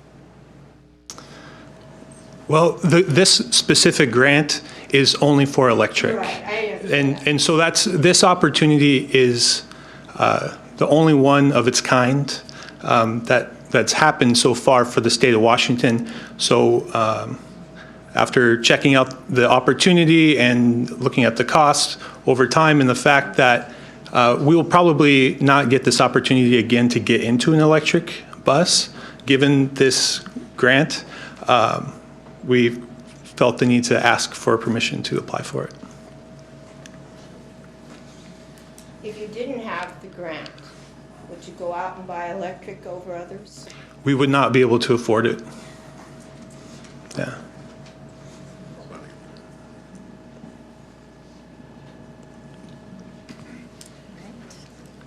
Any additional questions? Yes, please. So I also read up a little bit on electric buses, and my question is because it's such a new thing, there was the worry that there was not very many qualified technicians to be able to fix the buses if there was some kind of a breakdown. And I'm just wondering if in this grant or the budget, you guys have anticipated the cost of maintenance for these buses. So when it comes to the maintenance of the battery and the motor, that is going to be with Cummins, who is the builder of the motor, and Cummins purchased the company that has the electric battery cell, and they have told us that our mechanics will not work specifically on the battery, but the other aspects of the bus are largely similar. So everything else besides the motor and the electric battery cell will be Cummins. Everything else will remain in-house with our mechanics. What's the cost for Cummins? The cost for what? The added cost to bring in Cummins to maintain the buses? Well, it's largely under warranty with Cummins, but otherwise, parts and labor. Actually, I'm going to invite Blaine Sells up. He's our shop supervisor.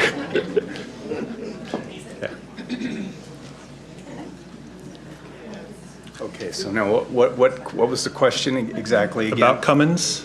What's the added cost of maintenance to not using our in-house? Well, there's very little we would probably not be doing in-house overall. As far as like Justin said, the battery, the traction motor itself, we probably wouldn't be working on.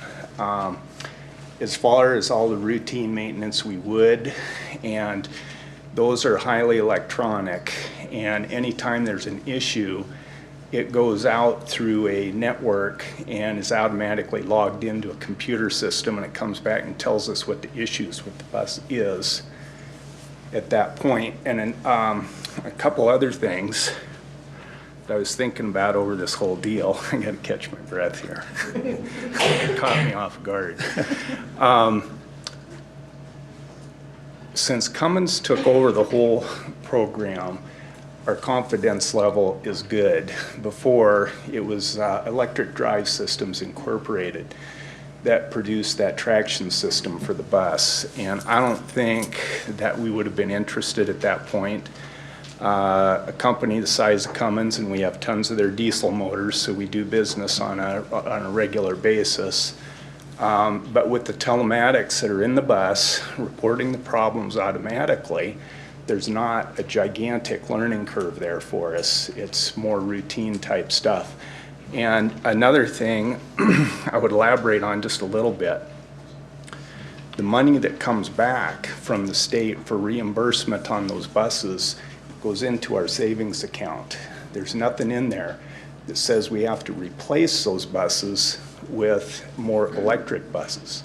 So when we collect that additional $325,000, we could go buy 2 or 3 diesels on the other end. So that's what sold me on the whole concept. Because the grant money offset, it'll come back. Yeah. And another aspect about the cost of maintenance is we've estimated that with diesel buses, it's about 22 cents per mile to maintain the bus. But with an electric, there's less things to maintain. There's not annual oil changes. There's not transmission fluid. There isn't a transmission. What's the cost per mile for the compressed natural gas buses? I don't have that figure with me right now, but anecdotally, we might be able to say it's... Well, the only place we're saving the money on compressed natural gas is on the cost of the fuel itself. When you offset that cost with the infrastructure to provide that fuel, you know what? We're not saving tons of money. We're making clean air, mind you, and the overall maintenance on the rest of the bus and the engine is less. But there's cost in that infrastructure to deliver. It's high pressure gas. The cylinders contain 3,600 PSI of fuel at full pressure. And so it takes an elaborate fueling system to support that and supply that fuel at that pressure. Another thing that's a significant cost in our operation of the bus is brakes. And the electric bus, we would probably rarely do a brake job on because they do what's called regenerative braking. So anytime the bus is going down a hill, it's slowing down, that drive motor turns into a generator and it's recharging the battery. And that's where your energy is going. So instead of friction being created in your brakes, wearing them out, it's putting energy back in the battery. So we'd be doing way less brakes, and tire life's extended because we went and test drove one and looked at it, and while it's adequate, it's certainly not going to snap your neck taking off from the stoplight, let me tell you. But on the plus side, that's higher tire life. The rest of the chassis of the vehicle will last longer. There's a lot of pluses to it, but without thinking about it in the light that we're being reimbursed the difference between the diesel and the gasoline, and we're not required to replace it with another electric. If we have a bad experience with it, we run them out until we get our full reimbursement, go back to buying natural gas or diesel. So I don't think we're looking at a lot of additional maintenance expense, and on the whole, probably considerably less. Oh, that's an education. Thank you very much. Come on down sometime. Come down now. Yeah, check it out. We'd love to see you. Just one last question. Do these buses, the electric ones, do they have seat belts in them for the kids? Not at this point in time. Not at this point. We don't know when. It's probably coming, but you know, study after study has been done, and what people don't realize, those seatbelt seats are tall-backed, and they're constructed of foam construction. It's called compartmentalization. Well, there's been study after study that's been done where they've gone back and analyzed school bus accidents, and it's a proven fact that there's less injury from the kids being unrestrained in a seatbelt but the general public just can't get it in their mind that they got to be strapped in somehow to make them safer, and that's really not the case.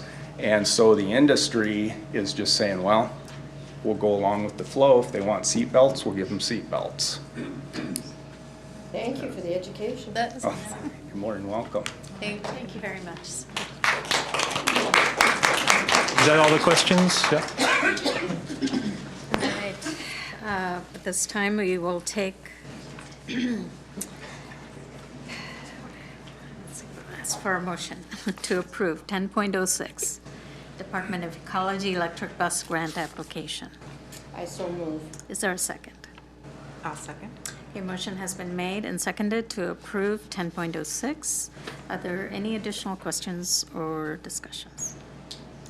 Hearing none, all those in favor say aye and raise your right hand. Aye. All those opposed say no and raise your right hand. No. All right, motion passes. 10.08 is our professional services contract for 2019-20 Northwest PBIS network. Director Benninger. Thank you. I'm just wondering, it looks like we're spending money on this professional services grant. I need more information. Why are we spending money on this when it's called a grant? Good evening. My name is Randy Heath. I'm the Executive Director of Student and Family Support Services. And this grant is coming out of Student and Family Supports. And so this is part of our support of multi-tiered systems of support, specifically around Tier 2 and Tier 3 supports. We went to the board and asked to apply for this grant last spring, was given approval, and thankfully we received this grant. And so part of the scope of the work of the grant is to subcontract out for this professional development that's spoken about in the contract itself. And so that is what we are hiring Northwest PBIS to do. This is coming directly out of the grant money that we've received. There is no general ed or categorical funds from the district being used to pay for this. It's all from the grant money. Okay, so the district is not paying any money from their budget. Okay, thank you for the clarification. No problem. All right, I'd like to ask a board member to make a motion to approve 10.08. I so move. Is there a second? A second. Okay, motion has been made and seconded to approve 10.08. Are there any additional questions or discussions? Hearing none, calling for a vote. All those in favor say aye and raise your right hand. Aye. Aye. All those opposed say no and raise your right hand. Okay, motion passes. 10.11, Inclusive Education Staffing Contract, Community Care Change Order. Ms. Bettinger. This is like, it more than doubled. So, again, I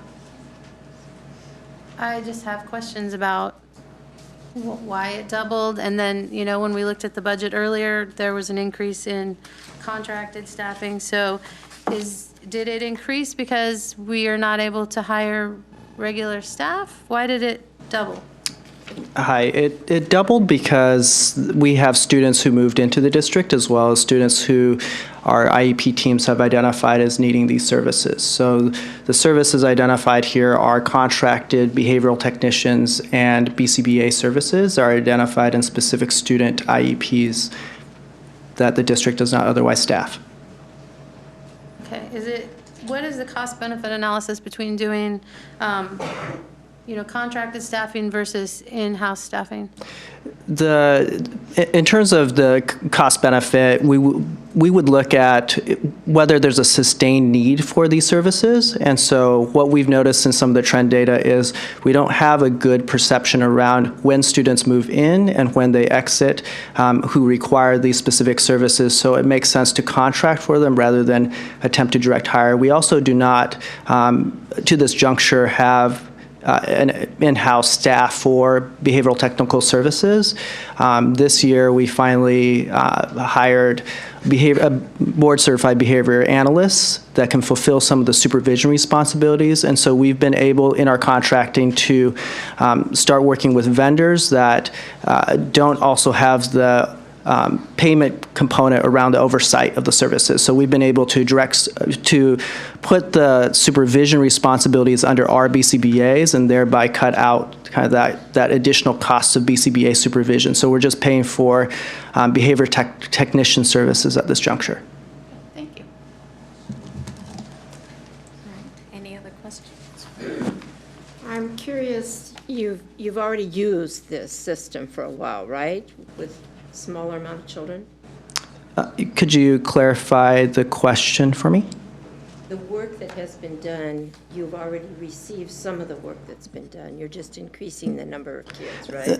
That is correct. So we do have, because some students, when we look at the next year, there are students that are already on IEPs and in our district, and so we make sure that when we bring forth the original contract to the board, that's the amount that's stated, and then the increase of this is essentially a contract modification to fulfill the additional need that has hence been identified. In the existing kids that have seen them in the contract that's been before you, before the increase, did you feel you were getting, they provide a really good program or instructions that you'd like to see continue? I mean, do you have any kind of results on that, or? They provide a specific contracted service that the IEP teams have identified as these students requiring services. We rely on the individual teams and the data that they collect to see whether those services are appropriate. So, are we getting a bang for our buck is what I'm saying?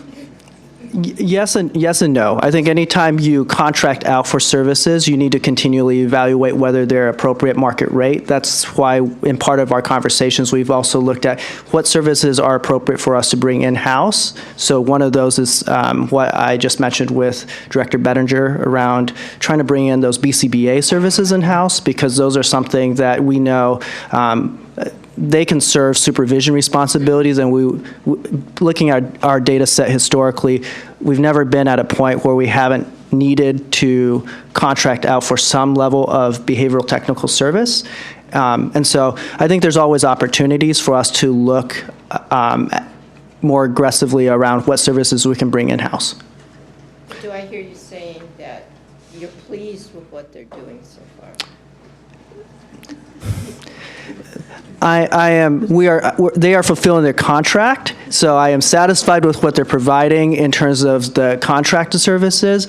I wouldn't say that necessarily that I'm pleased with the fact that we have to contract out for services. Okay. So if you had your wish list, you would do it in-house? If it was cost consideration and service-wise made sense.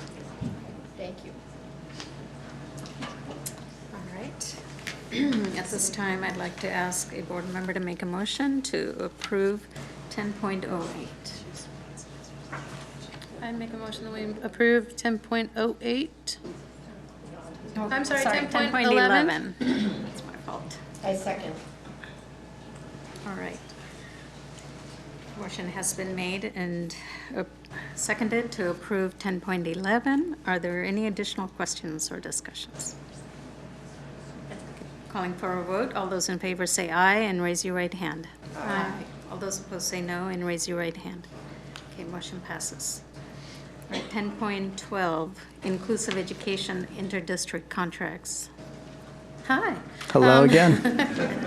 So my concern, I'm new at this, is just I noticed that these agreements expire at the end of the year, and who's responsible for getting these on the calendar to make sure that they're renewed in time?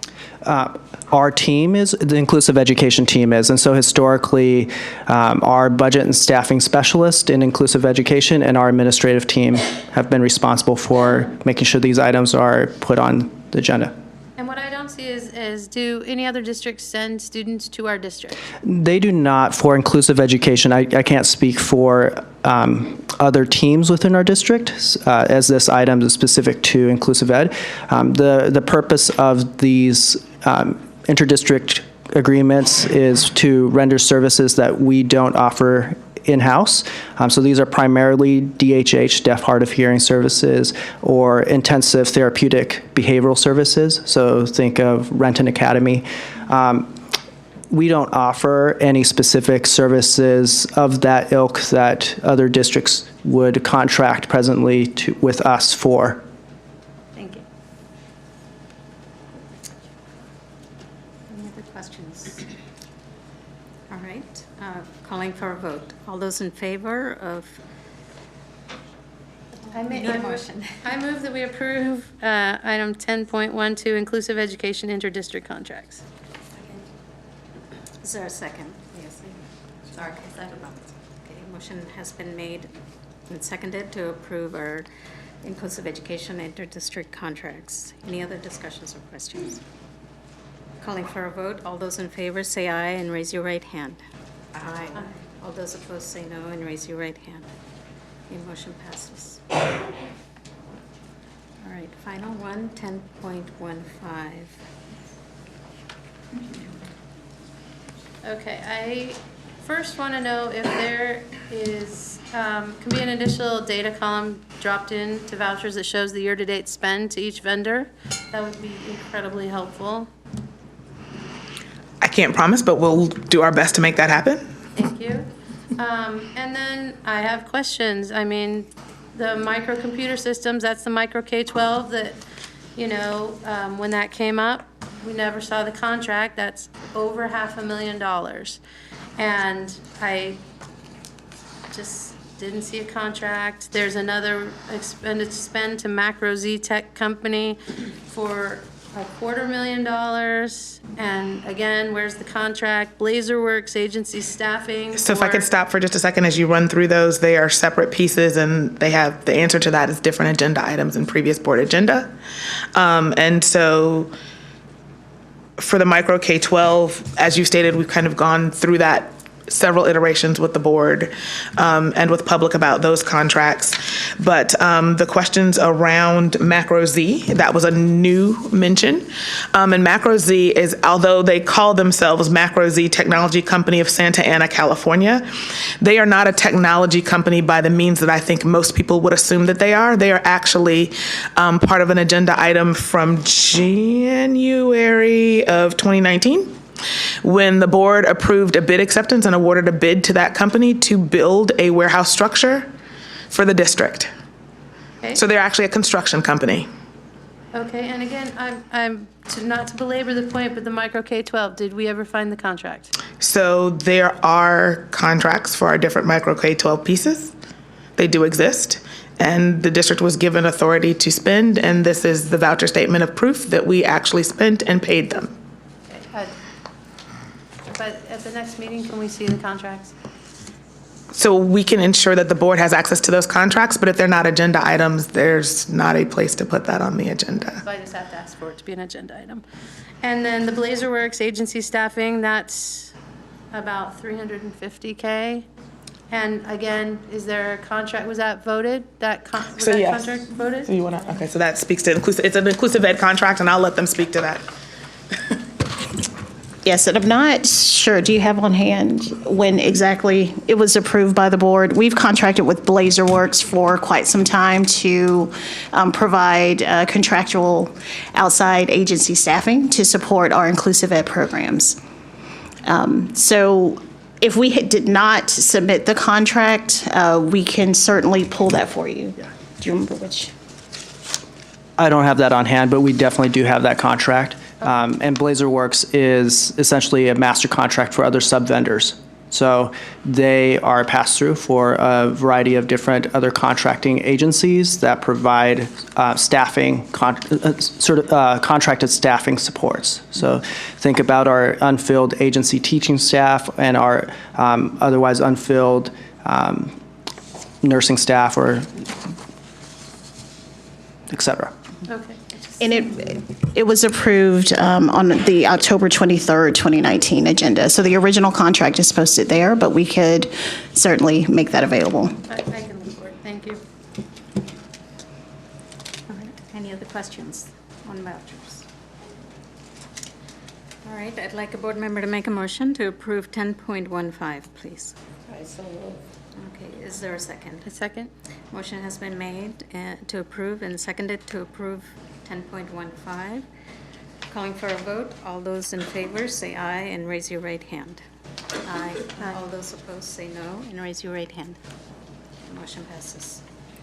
All right. We are now up to our informational King County Best Starts for Kids Positive Family Connections Grant administered by Puget Sound ESD. And as a reminder, the board is not approving informational items, but if there are any questions or comments, you're welcome to ask.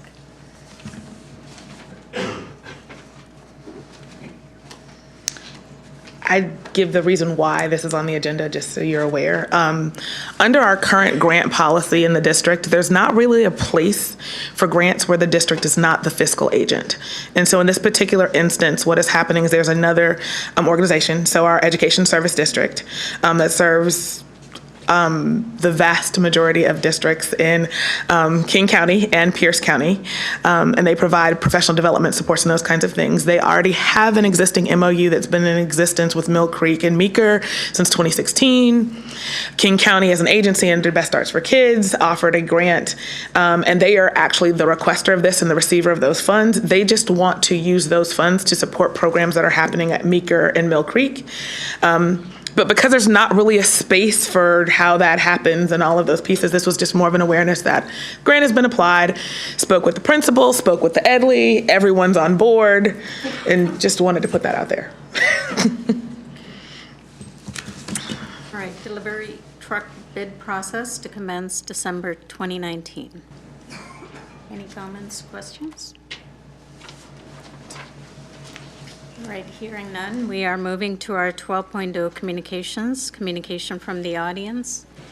And our first individual is Dara Jolly.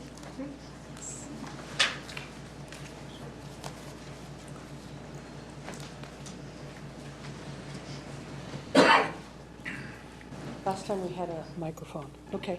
I can hear. Hello. Okay. So, my name is Dara Jolly, and I want to talk to you a little bit about my son, Egan Jolly. He's a member of the LINK program in Suze Creek. He has been in the LINK program since its conception in first grade, which would have been, 5 years ago now. Right now, we're looking forward to his future and where he's going to go for middle school. We are hoping that you all will see it within your plans for the district to expand the LINK program into the middle school. If you want to know a program that works, you want to come see a program that works, you want to come see a program that makes sense financially and truly for these kids, this is a successful program. It's being taken in from all around the U.S., also from the UW, around the state. People are mimicking this program because it's amazing. It's a push in, pull out. Sorry, I'm a little excited. It's push in, pull out. So he does time in his LINK program, but he also does time in Gen Ed. When the Gen Ed program gets a little too much for him, a little too much stimulation, maybe there's a disruption in the classroom, he can float back to his LINK classroom, get the support he needs, get the social and adaptive and accommodations that he needs, and then he goes right back to his Gen Ed. It requires that it does not require that he has a one-on-one para, so we are not making him para-dependent. And every year he gets better. Every year he makes progress. It's simply amazing. My son, when he was diagnosed, would take a car and he would put it on a countertop and he'd put his eye down by it and he would do this. And he would do this for hours. And I would try to engage with him and I would try to talk with him. I would try to have a conversation with him. And now he goes to occupational therapy in the North End. It takes us 45 minutes to get there. I pick him up 5 minutes early from school every Tuesday so he can go to his occupational therapy. He gets into school and I say, so, Egan, what'd you learn today? And he says, in Mrs. Brown's class, we did blah, blah, blah, blah, blah. And she's reading this book, blah, blah, blah, blah. We have a whole conversation back and forth between the two of us for 45 minutes. That was one of my goals for him when he was first diagnosed, and now I'm having those moments. So I really, really request that you consider expanding that program. It is simply amazing. And then just to speak really quickly to an inclusive education thing regarding the contract, sorry, the non-contract employees, I think it was, his SLP at Sue's Creek is outstanding. If you can hire him, you should hire him, but he is an agency. And his inroads that he has made with Egan, amazing. So these people are doing good work, and the LINK program, please, please, please put it out there. Thank you.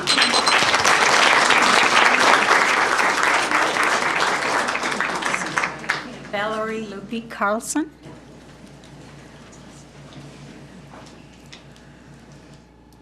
Apologize if I mispronounce that name. That's okay, I'm sure you're getting a lot too. We can identify. Yes. Hello, members of the board. I'm new and continuing to serve. I stand before you tonight as one of the proud members of the almost 300 plus office professionals of Kent School District. We come here in solidarity to demonstrate our unwavering commitment to the almost 27,000 students in the Kent School District. We would like to take this opportunity to educate and remind, albeit brief in the time allowed, both new and continuing board members of who we are and what we do for the students, staff, and families we serve. We are the multi-talented, knowledgeable, intuitive, educated, caring, loving, and above all, dedicated beyond belief group of people who are literally the backbone of all KSD schools and many district departments. We are the first voices heard on the phones. We are the first faces seen by students and families upon entering any building. We answer the phones, make copies, inform students, parents, staff. We calm, we soothe, we maintain the data, we enroll, we withdraw students, we process transcripts, we dispense medication, we provide answers, we patrol children safely across streets, maintain safety on the playgrounds, maintain records, request information, update student files, both paper and electronic, constantly adapt and learn new computer systems, procedures, policies, and WACs, and generate state reports directly tied to state funding.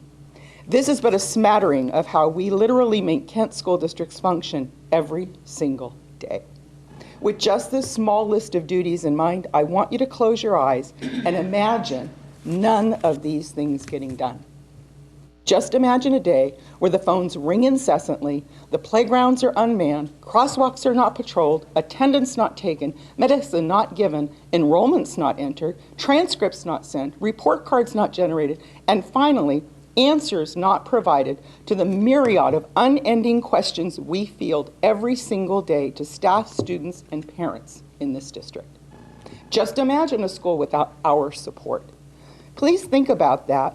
And we would like you to think about it from the eyes of all stakeholders, but mostly in the eyes of students. We value what we do. We know we are vital to the daily operation of each building. We respectfully invite all of you, board members, to witness firsthand what we do.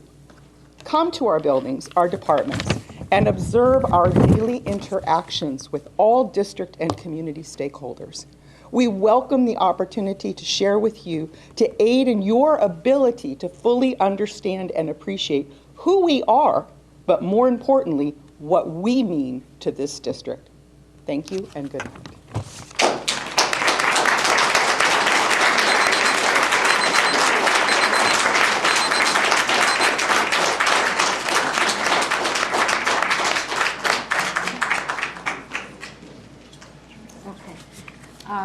Chris Hill is next, please.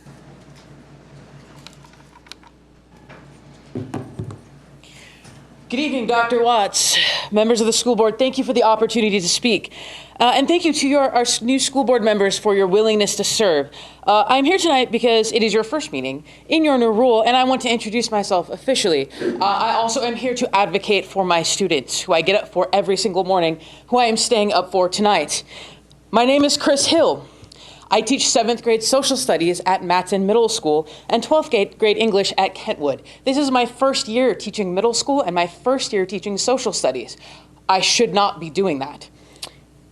This is my 9th year in schools in the district. I volunteered on a school improvement team and in classrooms as well as student taught in Kent School District. Prior to teaching, I was an award-winning journalist for more than 13 years, including my last 3 years as the Covington editor of the Covington Reporter.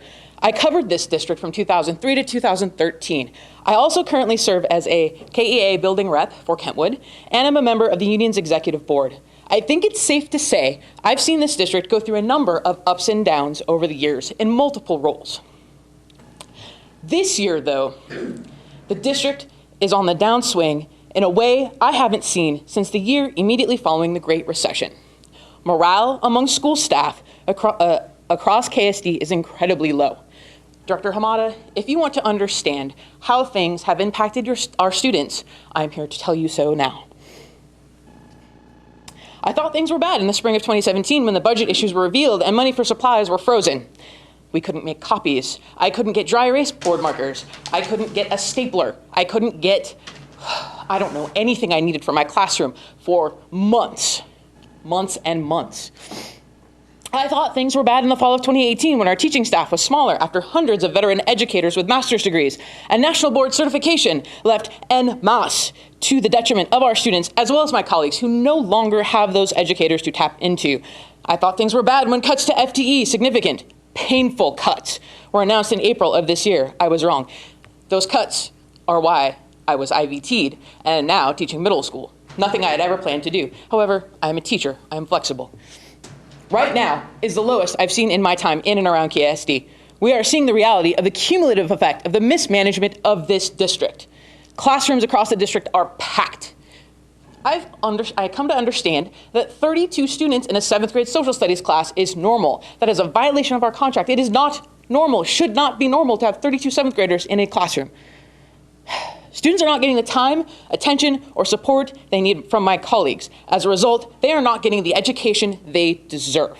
And my colleagues are overwhelmed, exhausted, sick, and hurt, literally sick, taking sick days or mental health days or extended leaves of absence. One of my colleagues is taking an 8-week leave of absence for her mental health. I will end with an invitation. Come to my schools, I teach in 2. Go to all the schools in the portion of the district you represent. See the reality for yourself. You are here because you want to do what's in the best interest of the children in our district. You have talked the talk. I invite you now to walk the walk. Thank you.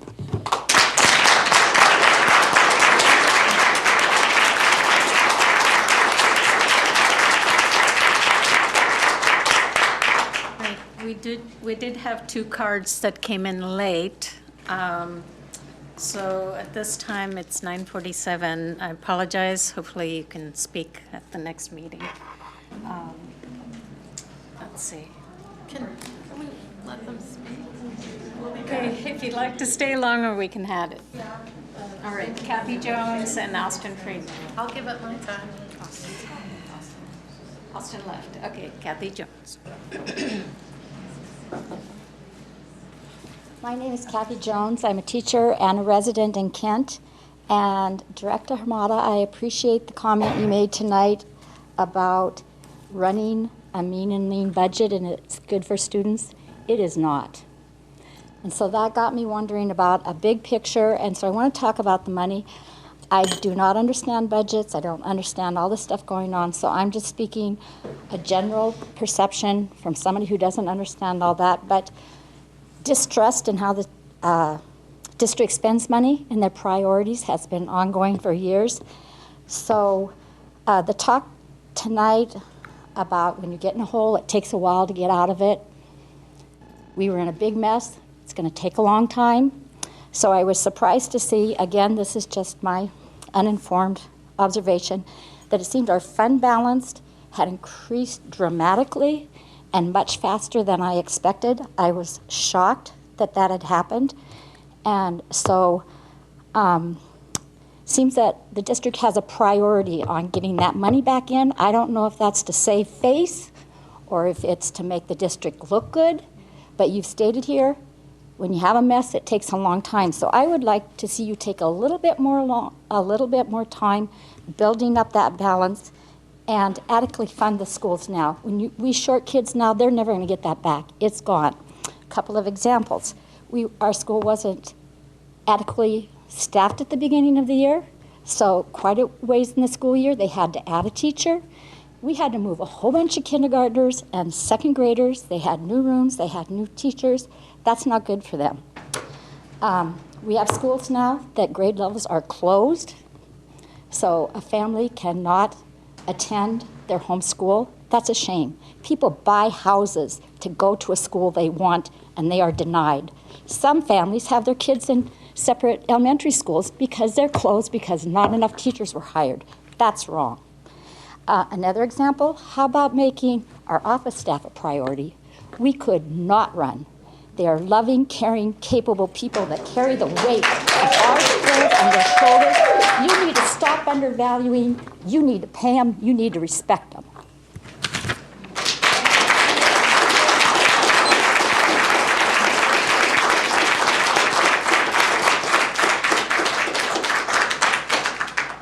That concludes our communication from the audience, and we will move on to our board reports and discussion, and we'll begin with Director Bettinger. Thank you. Really fast. First, let me say to all of you that toughed it out for so long, thank you for trusting me to represent you. I'm humbled by your faith in me and humbled that you've entrusted me with the oversight of your children and your tax dollars. Our children are not data points to be mined for gold. Our children are curious, creative, complicated world changers who deserve a free and appropriate public education. I'm one of 5 voices and will listen actively and speak openly to learn, understand, and collaborate with my colleagues. My 90-day goal is to close the gap of distrust that was built when the spoken and written words of leadership in this district did not match the observable behaviors. Often this gap had a negative impact inside the walls of our schools and academies, as I've just been hearing. I plan to accomplish this by always seeking the truth and examining the facts and evidence before committing to any plan or decision. The voters made it clear that they want assurances that the decisions being made from this dais are in the best interest of our students and the amazing school staff that they interact with 180 days a year. I will work diligently to make certain that equity, excellence, and community are not just words, but are instead actions with positive impact supported by facts and evidence and in full compliance with law and policy. In that way, can we ensure every child in Kent is successfully prepared for their future. Thank you.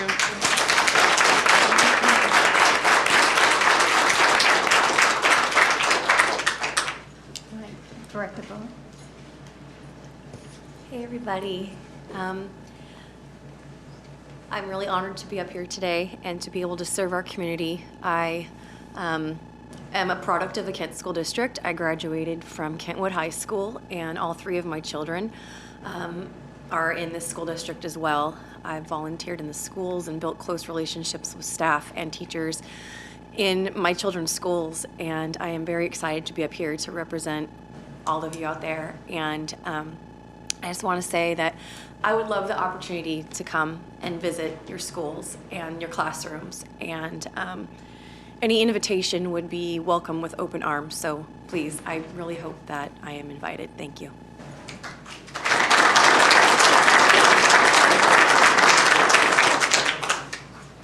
Director Hamada. First of all, I spent last week at Mill Creek Middle School in their science class, and it was really exciting.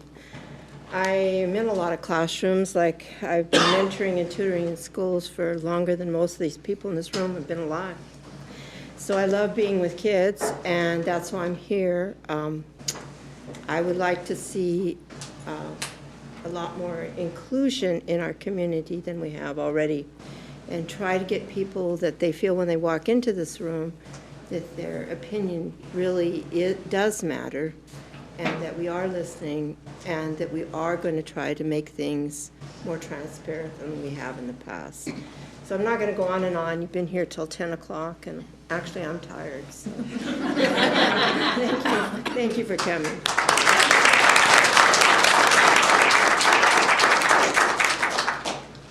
So I am going to be brief as well. So I want to extend a welcome to our new board members. I look forward to serving with you. Thank you so much for serving and stepping up. It is it's a big decision, but it's a great decision. So I've been happy that I made that decision too. So welcome. A couple of things. I did attend the WASDA conference as well. I went 2 half days, and so I was looking for you guys, but I didn't see you, but that's okay. People. Yeah, there were a lot of people there, and it was great. Always good learning, always good connections. So I think it's a really valuable way to spend your time, so I'm excited. I also had the opportunity to work with some Kent staff in some training. I was pleasantly surprised. I do some work with C-STEP around the self-ID training, and so I was happy to see some folks from Kent in the room. We had a really good time. It's always nice to get to know folks outside of, this room, and so it's always nice to do that. So that was really exciting. I do want to share there is an event coming up. There's a Madrigal Feast, which is a dinner theater production that happens at Kentwood, and I've had children in that for the last 6 years now, so my daughter has now taken the torch from my son since he graduated. But it's a wonderful show. It is actually this weekend, Friday, Saturday, at Kent Covenant Church. There's still tickets available, so if you're interested, it's a really good time, way to support. It's the largest fundraiser for the choirs at Kentwood. So if you are able to go, it is a really good time. Other than that, thank you so much for coming. It is wonderful to see you. I appreciate you. I'm glad that you're here, and I know it's late. So again, thank you so much for all you do for our kids. We appreciate it.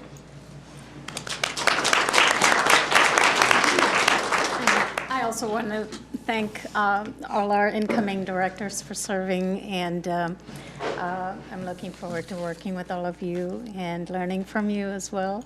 And I just want to say I'm happy that I no longer have to do a consent agenda and mess up on. So go, Leslie. But it's been a great pleasure working with all of you in different capacities over the years, and I look forward to what comes next. And thank you all for being here tonight, and I want to wish you all a Merry Christmas, because this is our last regular meeting, and Happy Holidays for those who don't serve. Thank you so much for being here. Have a good night. We're adjourned.